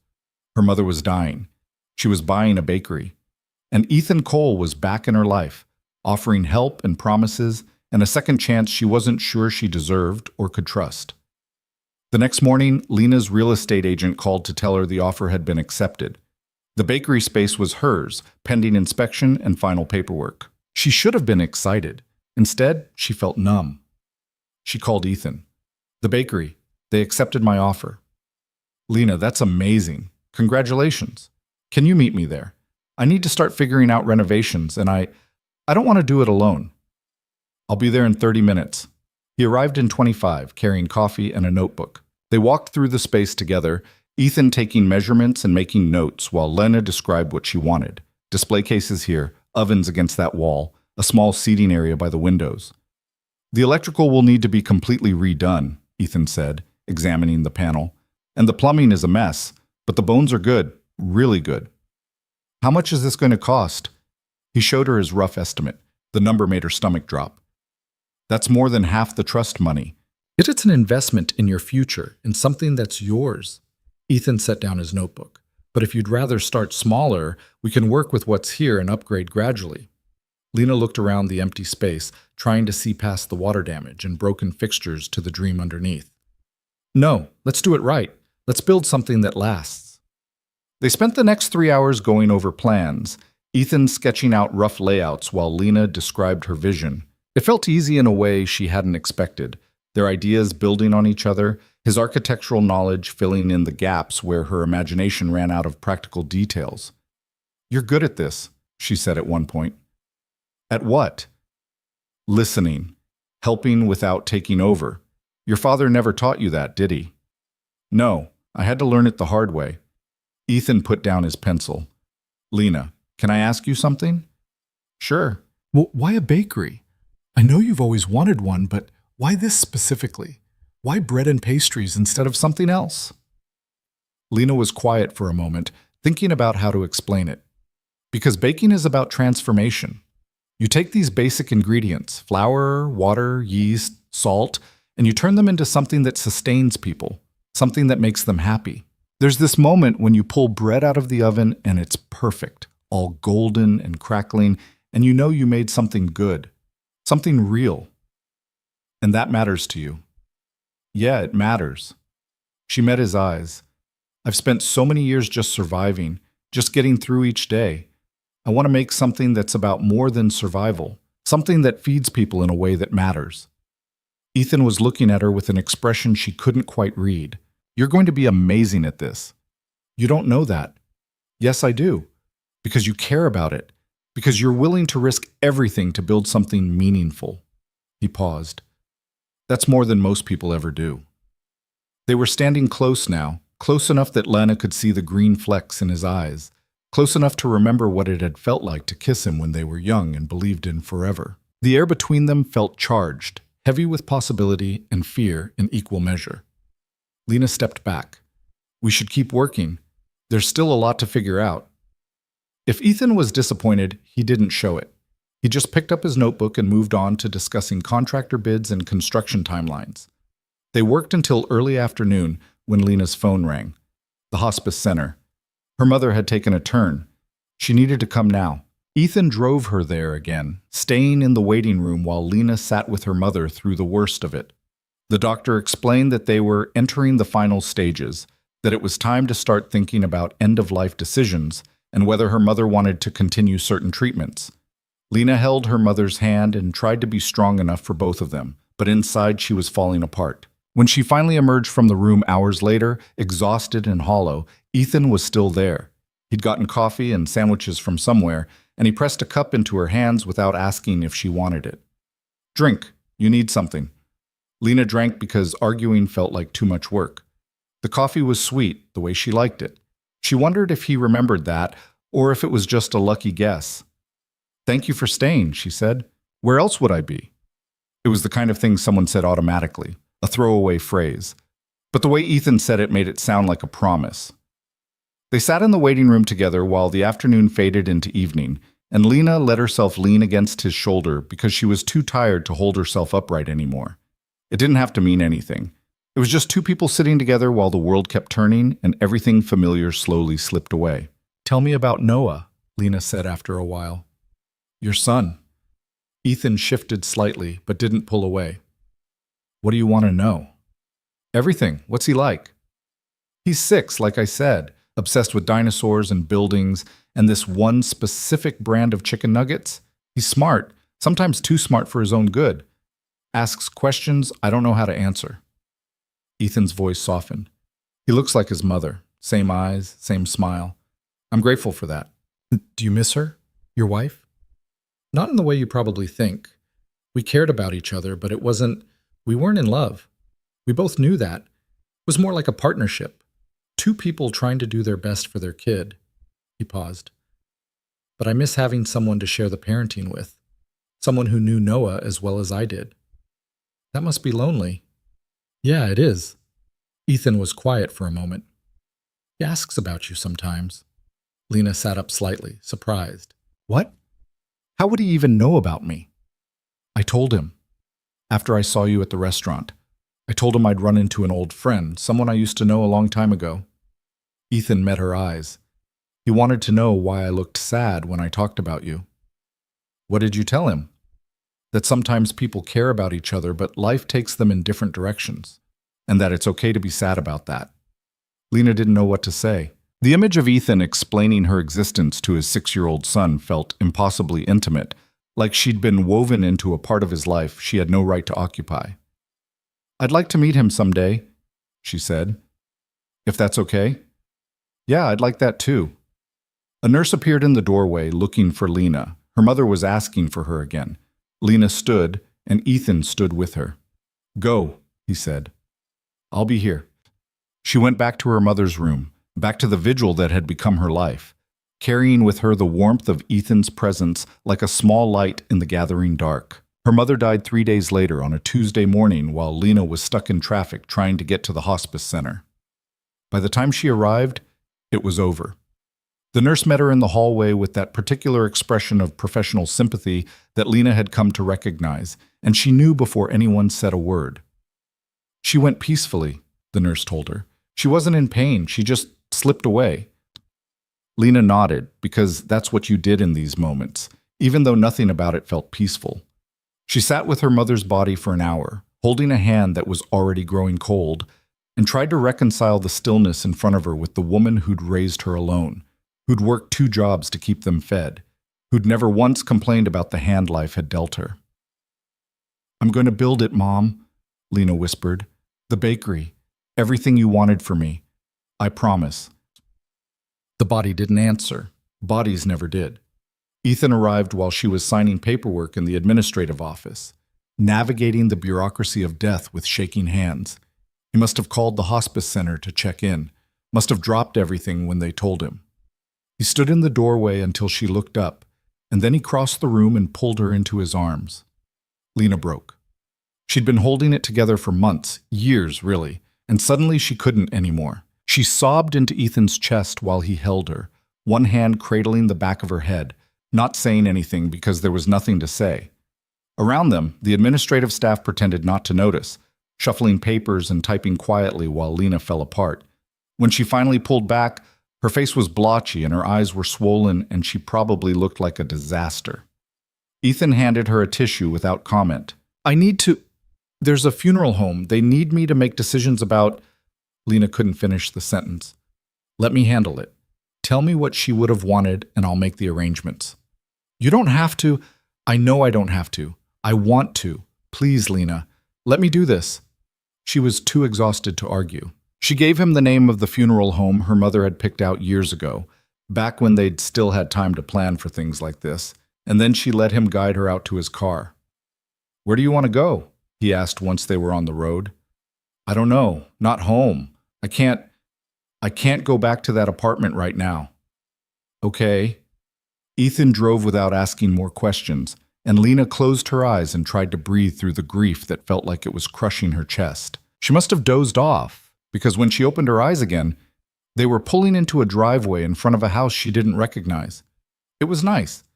Not ostentatious, but clearly expensive, with a manicured lawn and tall windows that probably let in beautiful light. "Where are we?" "My place. I thought you said you didn't want to go home, and I figured a hotel would feel worse. But if you'd rather..." "No, this is fine. Thank you." Inside, the house was exactly what she'd expected from someone like Ethan. Tastefully furnished, clean lines, the kind of understated wealth that didn't need to announce itself. But there were also signs of a child everywhere. Toys in a basket by the stairs, crayon drawings on the refrigerator, small sneakers kicked off by the door. "Noah's at school," Ethan said, following her gaze. "He won't be home until 3. You can rest in the guest room, or we can sit in the living room, or whatever you need." What Lena needed was to not be alone with her thoughts, but she didn't know how to say that. She ended up on the couch in the living room while Ethan disappeared into the kitchen. He returned with tea she didn't remember asking for and sat in the chair across from her, close enough to be present but far enough to give her space. "Tell me what you need," he said. "I don't know. I don't know what I'm supposed to do now." "There's no supposed to. You just do whatever you can manage, one thing at a time." Lena wrapped her hands around the mug, letting the heat ground her. The funeral home is going to call, aren't they? They're going to need decisions about caskets and flowers and all these things that don't matter because she's gone and none of it is going to bring her back. It matters because it's how we say goodbye. It matters because it's the last thing you can do for her. I hate that this is the last thing. I hate that I don't get more time. I know. Ethan's voice was soft. I'm sorry. They sat in silence for a while. Eventually, Lena's phone started ringing. People from the hospice center, the funeral home, her mother's friends who'd somehow already heard the news. She couldn't make herself answer, so Ethan took the phone and handled it, his voice calm and professional as he fielded condolences and made arrangements. Lena watched him and thought about how strange it was to have someone take care of her after years of being the one who did the caretaking.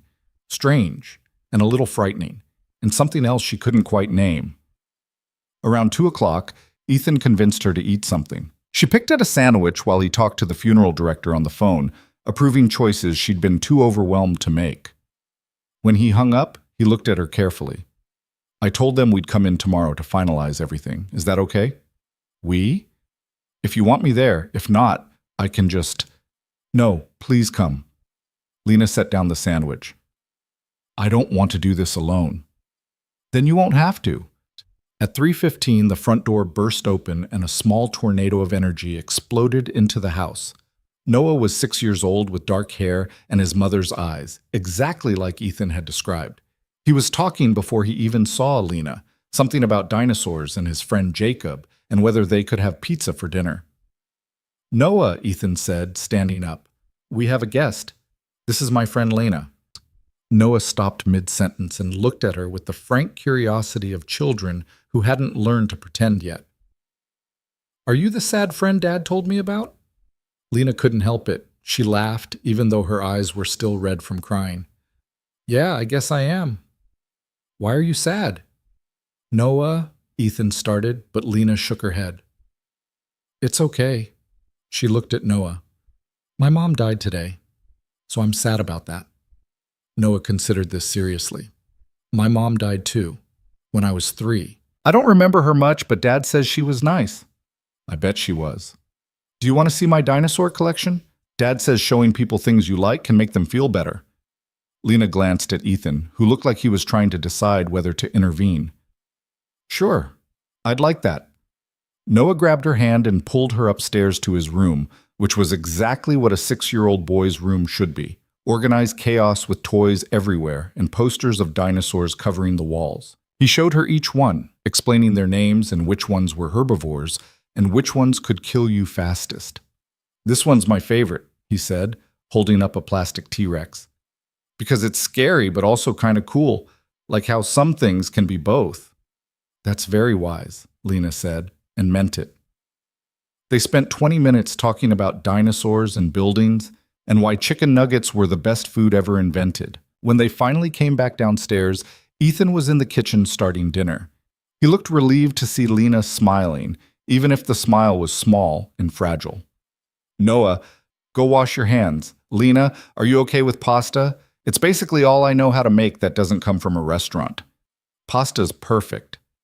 Dinner was chaotic and comfortable in a way Lena hadn't expected. Noah talked nonstop, asking questions about everything from her favorite color to whether she'd ever seen a real dinosaur skeleton. Ethan tried to rein him in occasionally, but mostly he just let his son be himself, energetic and curious and completely unfiltered. Do you have kids? Noah asked at one point. No, it's just me now. You could have a dog. Dogs are almost as good as kids. Better maybe, because they don't make you eat vegetables. I'll keep that in mind. After dinner, Ethan put Noah to bed while Lena helped clean up the kitchen. She was loading the dishwasher when he came back downstairs. He likes you, Ethan said. He doesn't usually warm up to people that fast. He's a good kid. You're doing something right. Most days I feel like I'm barely holding it together, but thank you. Ethan leaned against the counter. How are you doing? Really? Lena closed the dishwasher and turned to face him. I don't know, it doesn't feel real yet. Like any minute she's going to call and ask me to pick up her prescriptions or tell me about something the nurse said. It'll hit you in waves. The grief. Sometimes when you least expect it. You sound like you know from experience. My wife, it took months before I stopped turning to tell her something about Noah, before I stopped expecting her to walk through the door. Ethan's expression was distant. There's no timeline for it. You just survive it however you can. Lena nodded, feeling the weight of the day settling into her bones. I should probably go home. I have work tomorrow, and I need to take time off, however much you need. I can't afford to. She stopped. That wasn't true anymore, was it? She had the trust money. She didn't have to work herself into exhaustion just to survive. I keep forgetting that things are different now. They are different. You get to choose what comes next, instead of just reacting to whatever happens. Ethan moved closer. Stay here tonight. The guest room is made up, and you shouldn't be alone. Ethan, please, this isn't me trying to push anything. I just don't want you going back to an empty apartment when you're grieving. Lena was too tired to argue, and truthfully, she didn't want to be alone either. Okay. Thank you.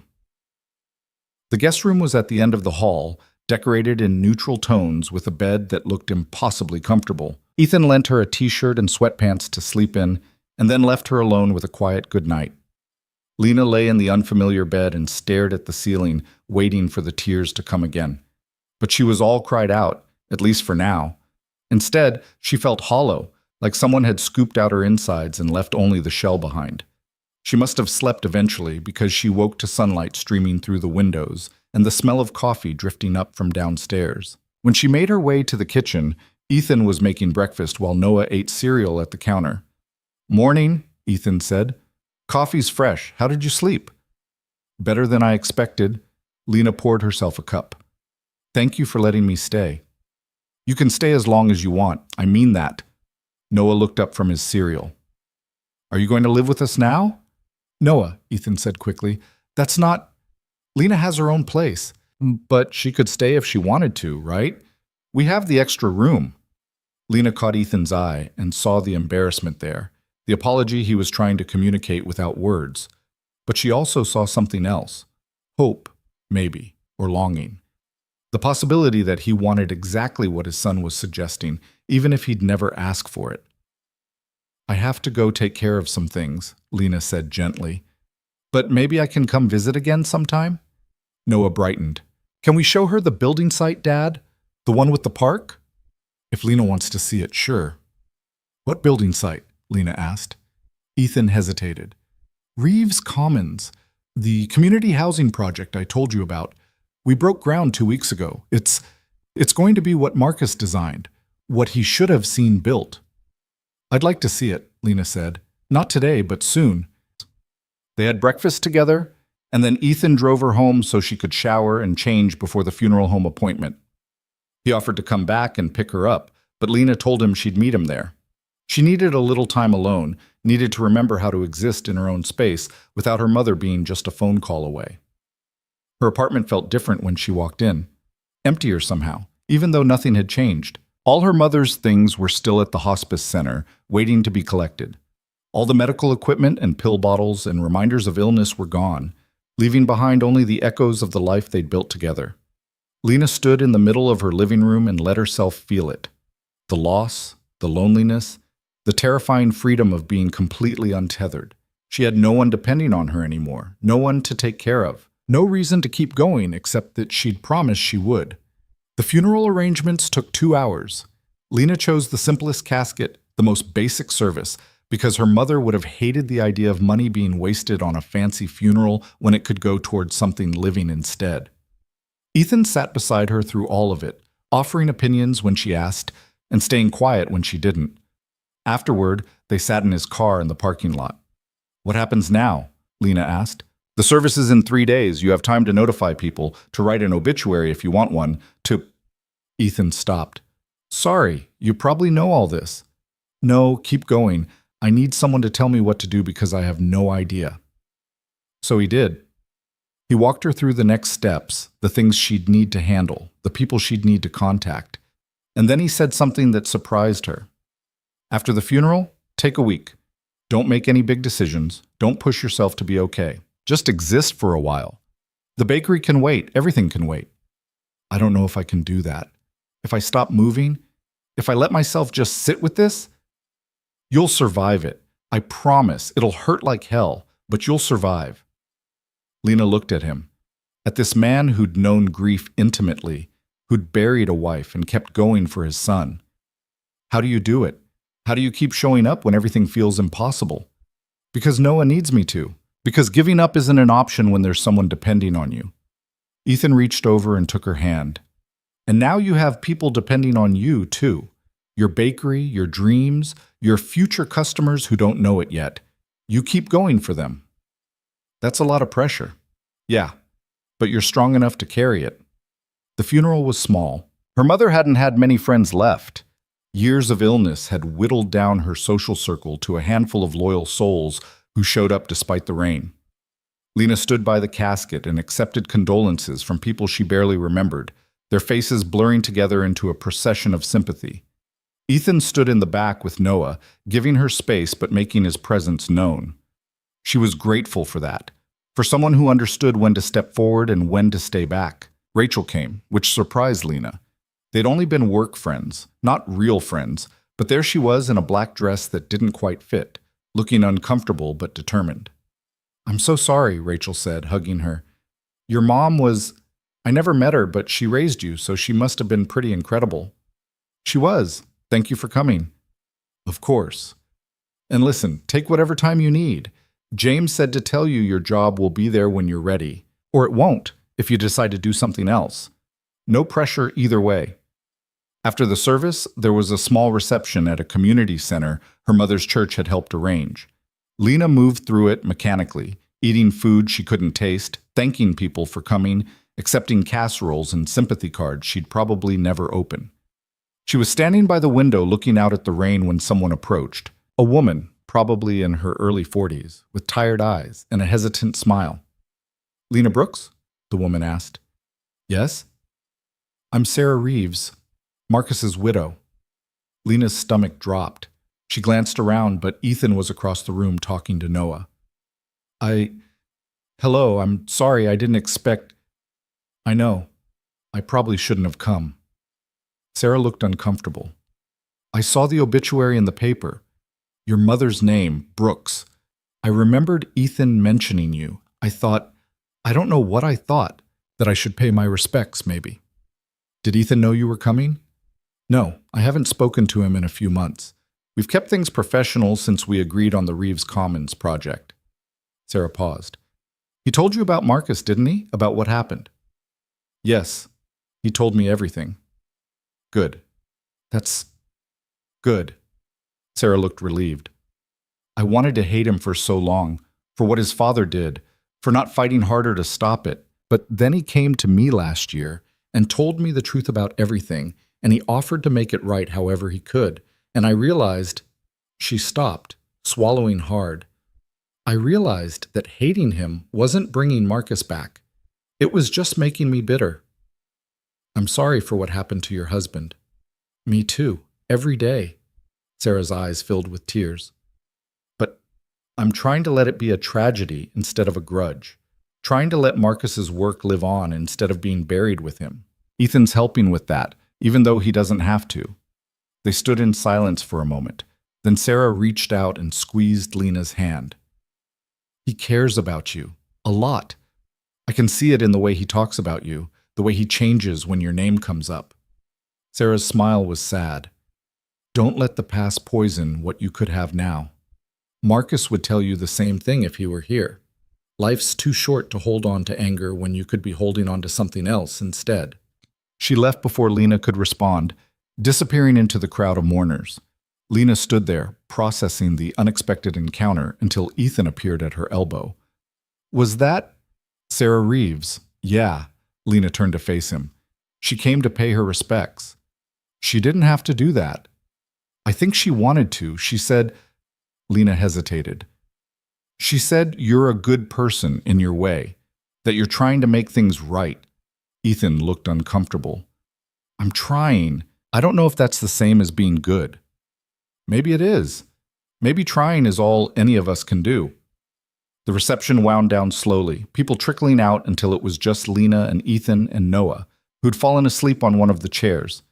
Ethan picked up his son carefully, and Lena gathered the sympathy cards and leftover food that well-meaning people had insisted she take home. "Come back to the house," Ethan said. "You shouldn't be alone tonight." Lena wanted to argue, wanted to prove she could handle this by herself, but the thought of going back to her empty apartment, of sitting alone with her grief, was too much. "Okay, just for tonight." Except one night turned into 2, and then 3.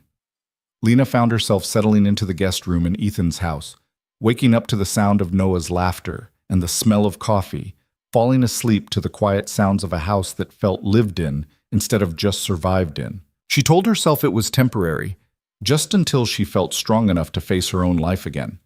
But truthfully, she didn't want to leave.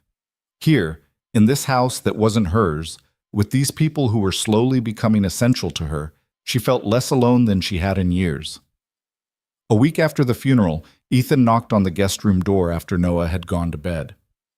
"Can we talk?" he asked. Lena set down the book she'd been pretending to read. "Sure." He sat on the edge of the bed, leaving space between them. "I need to tell you something, and I need you to be honest about how you feel about it." "Okay." "The trust money. It's yours, completely. No strings attached, but I've also been paying for the bakery renovations, the contractors, the equipment, all of it." Lena's stomach tightened. "What? Why would you—" "Because you were grieving, and I didn't want you to have to think about it, because I wanted to help. Because—" He stopped, searching for words. "Because watching you build something that matters makes me want to be part of it, and this was the only way I knew how." "Ethan, you can't just make decisions like that without asking me." "I know, you're right. I overstepped." He met her eyes. "But I'm not sorry I did it. The work's almost done. The bakery will be ready in 2 weeks. All you have to do is show up and start baking." Lena didn't know whether to be angry or grateful. "How much did you spend? Does it matter?" "Yes, it matters. I don't want to owe you. You don't owe me anything. Consider it my investment in something good. In you." She stood up, pacing the small room. "I can't accept this. It's too much. It's—" "Lena." Ethan stood too, closing the distance between them. "Let me do this, please. Let me help you build something beautiful instead of just fixing the things my father broke." "Why does it matter so much to you?" "Because you matter to me." The words hung in the air between them. "Because somewhere in the middle of trying to make amends for the past, I fell in love with who you are now, with your strength and your stubbornness and the way you refuse to give up even when everything is falling apart." Lena's heart was pounding. "Ethan, I'm not asking you to feel the same way. I'm just asking you to let me be part of your life in whatever way you're comfortable with. Friend, business partner, whatever you need. What if what I need is more than that?" He went very still. "Then I'm yours, however you want me." Lena closed the space between them and kissed him. It wasn't like their first kiss 12 years ago, fumbling and eager and full of teenage certainty. This was slower, deeper, weighted with grief and hope and the accumulated weight of everything they'd been through. When they pulled apart, Ethan rested his forehead against hers. "I won't leave again," he whispered. "I promise." "I know. I believe you." They stood like that for a long moment, holding each other in the quiet of the guest room. Two people who'd found their way back to each other through loss and time and sheer stubborn hope. Outside, the city hummed with its usual noise. Inside, something new was beginning, fragile and uncertain, but real. The morning after their kiss, Lena woke up alone in the guest room with sunlight streaming through the curtains and the distant sound of Noah's voice drifting up from downstairs. For a moment, she let herself just lie there, feeling the unfamiliar sensation of something close to contentment. Then reality crashed back in. Her mother was dead. She'd kissed Ethan Cole, and in 2 weeks she was supposed to open a bakery she hadn't even seen the finished renovations for. She got dressed and went downstairs to find Ethan making pancakes while Noah sat at the counter, swinging his legs and explaining in elaborate detail why Triceratops were better than Stegosaurus. "Morning," Ethan said when he saw her, and there was something different in his voice, warmer, more certain. "Hungry?" "Starving, actually." Noah looked up from his dinosaur debate. "Dad makes the best pancakes. He puts chocolate chips in them even though he's not supposed to. I never said I wasn't supposed to, Ethan protested. I said, you're not supposed to have them every day. That's basically the same thing. Lena slid onto a stool beside Noah, watching Ethan flip pancakes with the practiced ease of someone who'd learned to be both mother and father. He caught her looking and smiled, and she felt something warm unfold in her chest.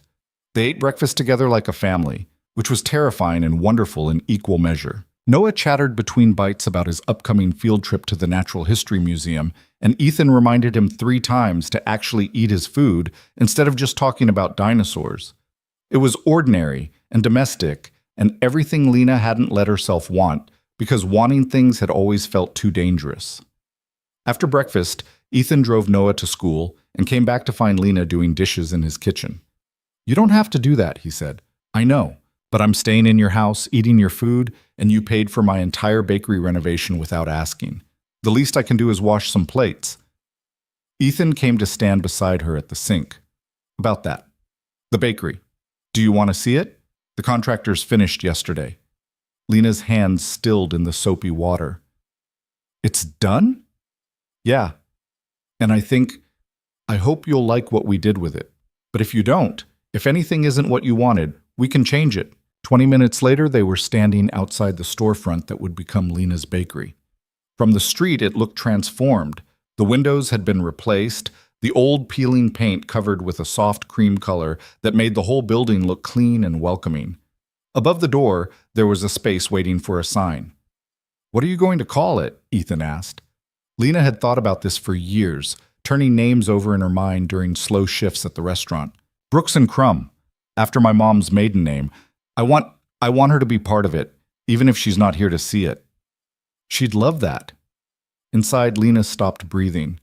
The space had been completely transformed. The floors were new hardwood, warm and golden. The walls were painted a soft white with exposed brick along one side. The kitchen equipment was professional grade and gleaming, commercial ovens, mixers, prep stations, everything she'd need to actually run a real bakery. Display cases ran along the front, empty now but ready to be filled. And by the windows, there were small tables with mismatched chairs that somehow worked perfectly together. "Ethan, this is..." Her voice broke. "This is exactly what I imagined. How did you..."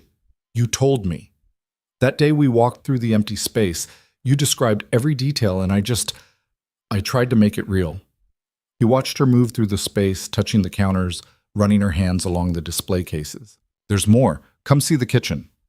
The kitchen was a baker's dream. Everything was exactly where it should be, laid out with a logic that suggested someone had actually thought about workflow and efficiency. There was a cooling rack system, a proofing cabinet, storage that would keep flour and sugar dry and organized. In the corner, there was even a small office space with a desk and filing cabinets. "I don't know what to say," Lena whispered. "You don't have to say anything. Just use it. Build what you wanted to build." She turned to face him, tears streaming down her face. "Why are you doing all this? And don't tell me it's just guilt or making amends. This is more than that." Ethan crossed the kitchen to stand in front of her. "Because when I look at you, I see someone who refused to let the world make her small. Someone who survived things that would have broken most people and came out the other side still believing in dreams. And I need to be part of that. I need to help build something good instead of just tearing things down the way my father taught me to." "I'm scared," Lena admitted, "of failing, of this not working, of letting you invest so much in me and then disappointing you." "You couldn't disappoint me if you tried. And even if the bakery fails, which it won't, you'll have tried. That's more than most people ever do." They stood in the gleaming kitchen, surrounded by the physical manifestation of a dream Lena had carried for over a decade, and she let herself believe it was real, that this could actually be her life. "I need to start ordering supplies," she said, wiping her eyes. "Flour, yeast, all the ingredients.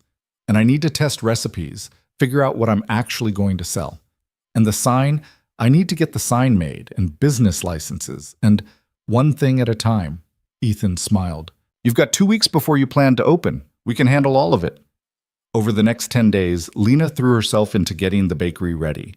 She spent hours in the kitchen testing recipes, adjusting ratios, burning batch after batch of croissants, until she finally got them right.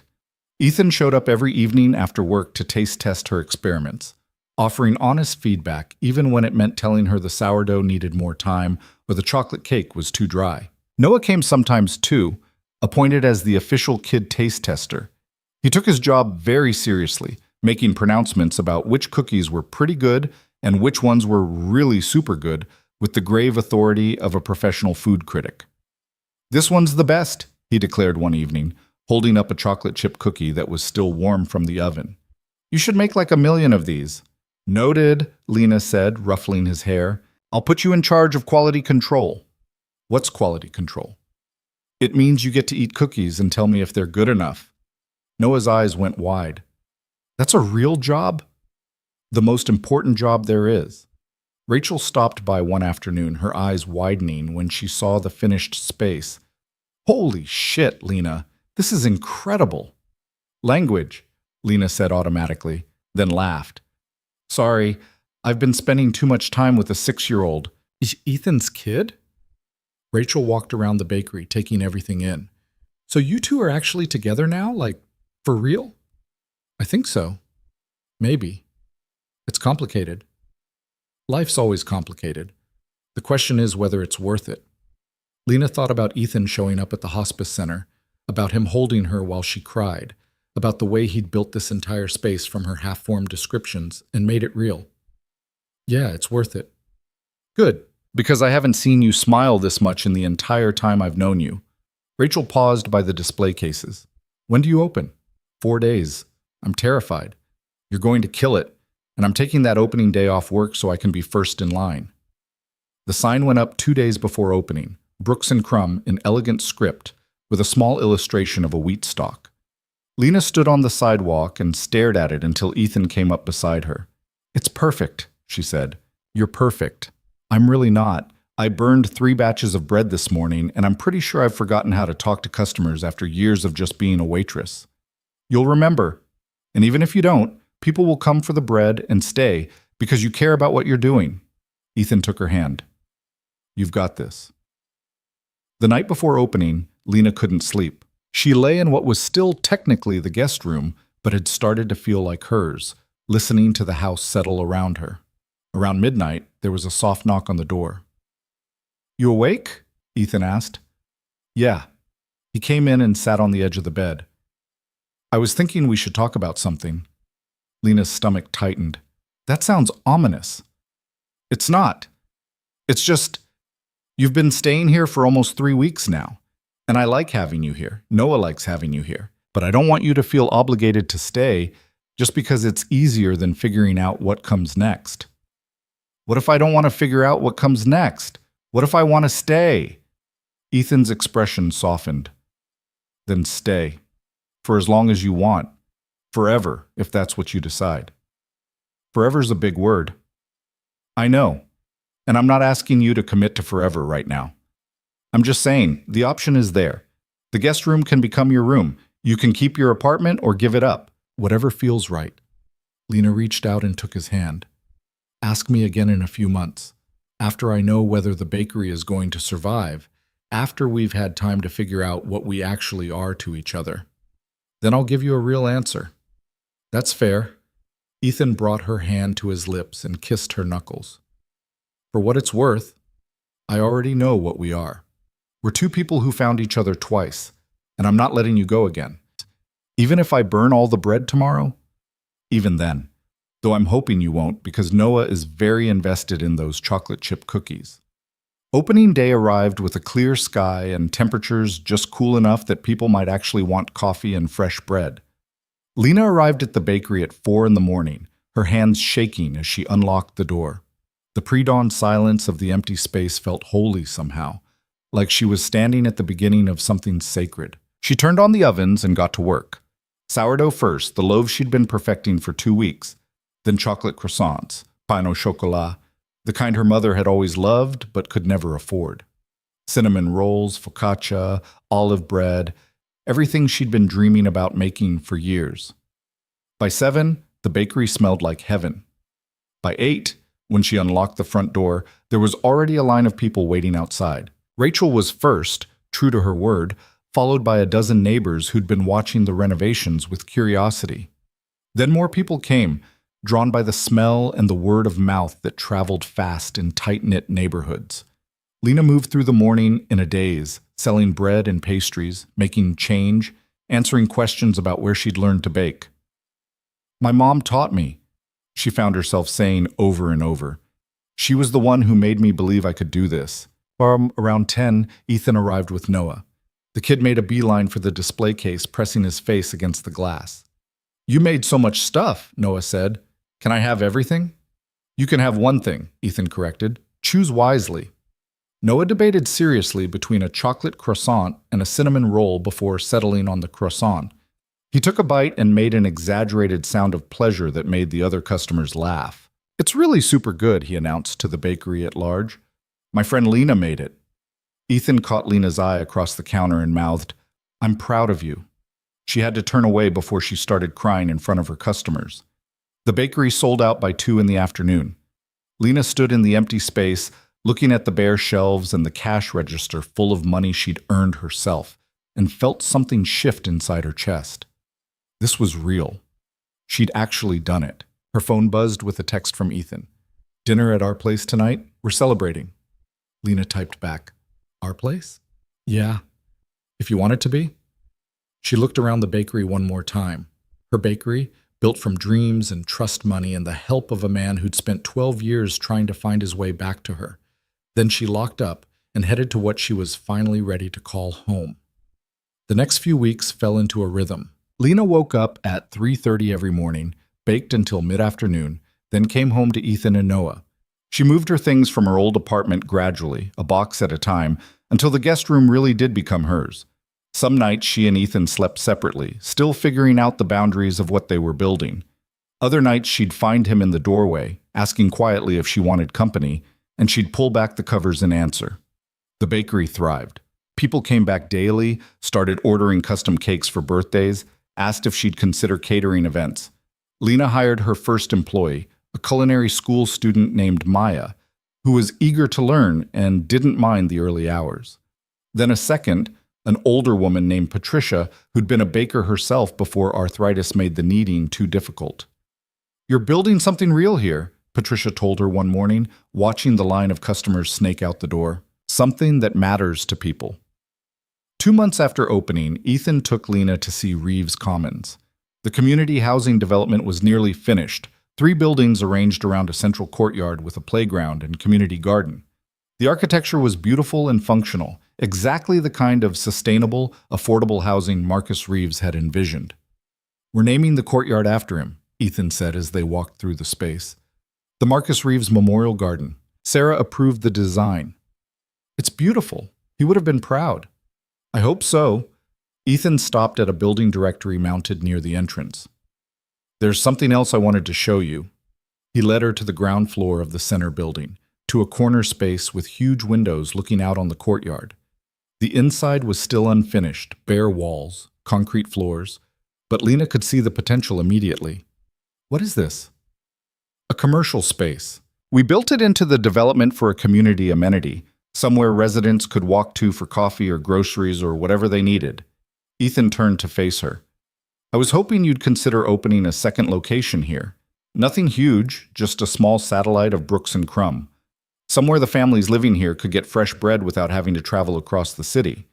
Lena walked through the empty space, her mind already filling it with display cases and ovens and the smell of fresh bread. Ethan, this is huge. I barely have the first location running smoothly." "I know, and if it's too much, if the timing's not right, we'll find someone else. But I wanted to offer it to you first. He stopped, searching for words. "I wanted to give you the chance to be part of something Marcus started, to help feed the community he was trying to build. Can I think about it?" "Take all the time you need." That night, Lena lay awake thinking about the empty space in Reeves Commons, about all the people who'd live there and might want somewhere close to buy bread for their kids' sandwiches or pastries for Sunday breakfast. She thought about her mother, who'd always believed in helping your neighbors, in being part of a community instead of just existing beside one. By morning, she'd made her decision. "I want to do it," she told Ethan over coffee. "The second location, but I need your help figuring out how to scale up production without losing quality." Ethan's smile was brilliant. "We can do that. I know people who can help." The second location opened 6 months later, smaller than the original, but perfectly suited to the neighborhood. Lena hired 3 more employees, including a single mother from the housing development who needed flexible hours and turned out to have a gift for decorating cakes. The space became exactly what Ethan had hoped, a gathering place, somewhere families could afford to treat themselves without breaking the bank. Sarah Reeves came to the opening, bringing her teenage daughter. She walked through the space with tears in her eyes, touching the plaque on the wall that explained how Marcus's vision had made this community possible. "He would have loved this," Sarah said to Lena. "All of it. The housing, the garden, this bakery feeding the people who live here. This is what he wanted to build. I'm honored to be part of it." Sarah squeezed her hand. "Take care of Ethan. He's a good man, even if it took him a while to figure out how to be one." "I will. I am." A year and a half after their reunion at Rosewoods, Lena and Ethan were sitting in the courtyard of Reeves Commons, watching Noah play on the playground with kids from the housing development. It was a Saturday afternoon, warm and clear, the kind of day that felt stolen from somewhere better than Philadelphia had any right to be. "I've been thinking," Ethan said. "That sounds dangerous." "Probably." He took her hand. "I've been thinking about the future, about what comes next for us." Lena's heart started beating faster. "Okay. Noah asked me the other day when you were going to officially be his second mom. He said his friend Jacob has 2 moms, and he wants to know when he gets 2 parents again." "What did you tell him?" "That I was working on it." Ethan turned to face her fully. "Lena, I'm not good at this. I've never been good at saying the right thing at the right time. But I know that I love you. I know that coming home to you every day is the best part of my life. I know that watching you build something beautiful from nothing makes me believe I can be better than I was." "Ethan, let me finish, please." He took a breath. "I know it hasn't been that long. I know we're still figuring out what we are to each other. But I also know that I don't want to spend another day without being sure you're going to be there the next one. So I'm asking, will you marry me? Will you let me be your family, officially, legally, in every way that matters?" Lena felt tears streaming down her face. "You're sure? You're absolutely sure this is what you want?" "I've never been more sure of anything." She thought about the girl she'd been 12 years ago, heartbroken and abandoned, and certain she'd never trust anyone again. She thought about the woman she'd become, stronger, harder, someone who'd learned to survive alone. And then she thought about the person she was now, someone who'd learned that strength didn't mean refusing help, that surviving wasn't the same as living. "Yes," she said. "Yes, I'll marry you." Ethan pulled her into his arms, and across the playground, Noah saw them and started jumping up and down, shouting, "She said yes! I told you she would!" "Did you tell the entire playground I was going to propose?" Ethan called out. "Jacob said I should. He said it's important to have witnesses." Lena laughed through her tears, and Ethan kissed her while a dozen kids they didn't know cheered from the playground equipment.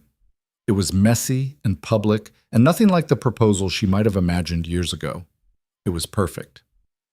They got married 4 months later, in the courtyard of Reeves Commons, with both bakery locations providing the cake and bread for the reception.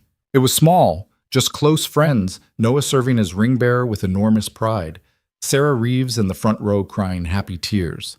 Rachel was Lena's maid of honor, making jokes about how she'd always known they'd end up together, even though she'd literally met Ethan twice. Patricia from the bakery caught the bouquet and announced she was too old for that nonsense, then kept it anyway. When Ethan kissed his bride, Noah cheered louder than anyone, and Lena thought about her mother, who wasn't there to see it, but whose dream of Lena building something beautiful had led to this moment. The bakeries continued to grow. A year after the wedding, Lena opened a 3rd location, then a 4th.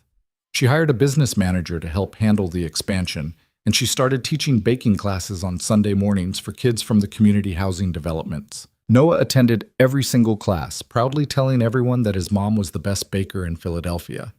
Ethan scaled back his hours at Cole Architecture, taking on fewer projects so he could spend more time with his family. He started a foundation in Marcus Reeves's name, funding sustainable housing projects across the country. Sometimes he'd come home frustrated by bureaucracy or setbacks, and Lena would remind him that changing systems took time, that doing the right thing was rarely easy. "You sound like you're talking about more than architecture," he said one night. "Maybe I am. Maybe I'm talking about us, about how we took something broken and built it into something good, even though it wasn't easy, and we messed up a lot along the way." 5 years after the night at Rosewoods, when their paths had collided again, Lena stood in the original Brooks and Crumb location, watching the sunrise through the front windows. The ovens were warming up, the bread dough was rising, and in a few hours the space would fill with customers and conversation and the ordinary magic of people gathering around good food. Her phone buzzed with a text from Ethan. "Noah wants to know if you're making the chocolate chip cookies today. Apparently he promised his entire third-grade class you would." Lena typed back, "Of course I am. Tell him I'm making extra." She set down her phone and got to work, her hands moving through the familiar motions of measuring and mixing. The dough felt alive under her palms, full of potential and promise. In a few hours, it would transform into something that would sustain people, that would make them happy, that would give them a reason to come together. That's what she'd built, in the end. Not just a business, not just a dream realized, but a place where transformation was possible, where flour and water could become bread, where grief could become growth, where two people who'd been broken apart could find their way back together and build something stronger than what they'd lost. Lena pulled the first loaves from the oven, golden and perfect, crackling as they cooled. She thought about her mother, about Marcus Reeves, about all the people whose losses and dreams had shaped the life she was living now. She thought about Ethan and Noah, probably sitting at the breakfast table right now arguing about whether dinosaurs could have survived if they'd learned to bake bread. And she thought about the girl she'd been at 18, standing outside a dorm room kissing a boy who promised forever before vanishing into 12 years of silence. That girl would never have believed this life was possible, that heartbreak could lead to something better, that the boy who left could become a man worth keeping, that dreams deferred weren't dreams destroyed. But here she was, standing in a bakery she'd built with her own hands and a trust fund reclaimed from decades of secrets. Here she was, married to someone who'd learned how to stay. Here she was, feeding her community and raising a child who wasn't hers by birth, but was absolutely hers by choice. The door chimed as Maya arrived for her shift, bringing with her the cold morning air and a smile that said she was exactly where she wanted to be. "Morning, boss. What are we making today?" Lena looked around her bakery, her dream made real, her second chance transformed into a daily practice of showing up and doing the work, and believing that good things could grow from broken soil. "Everything," she said. "We're making everything." And she got to work.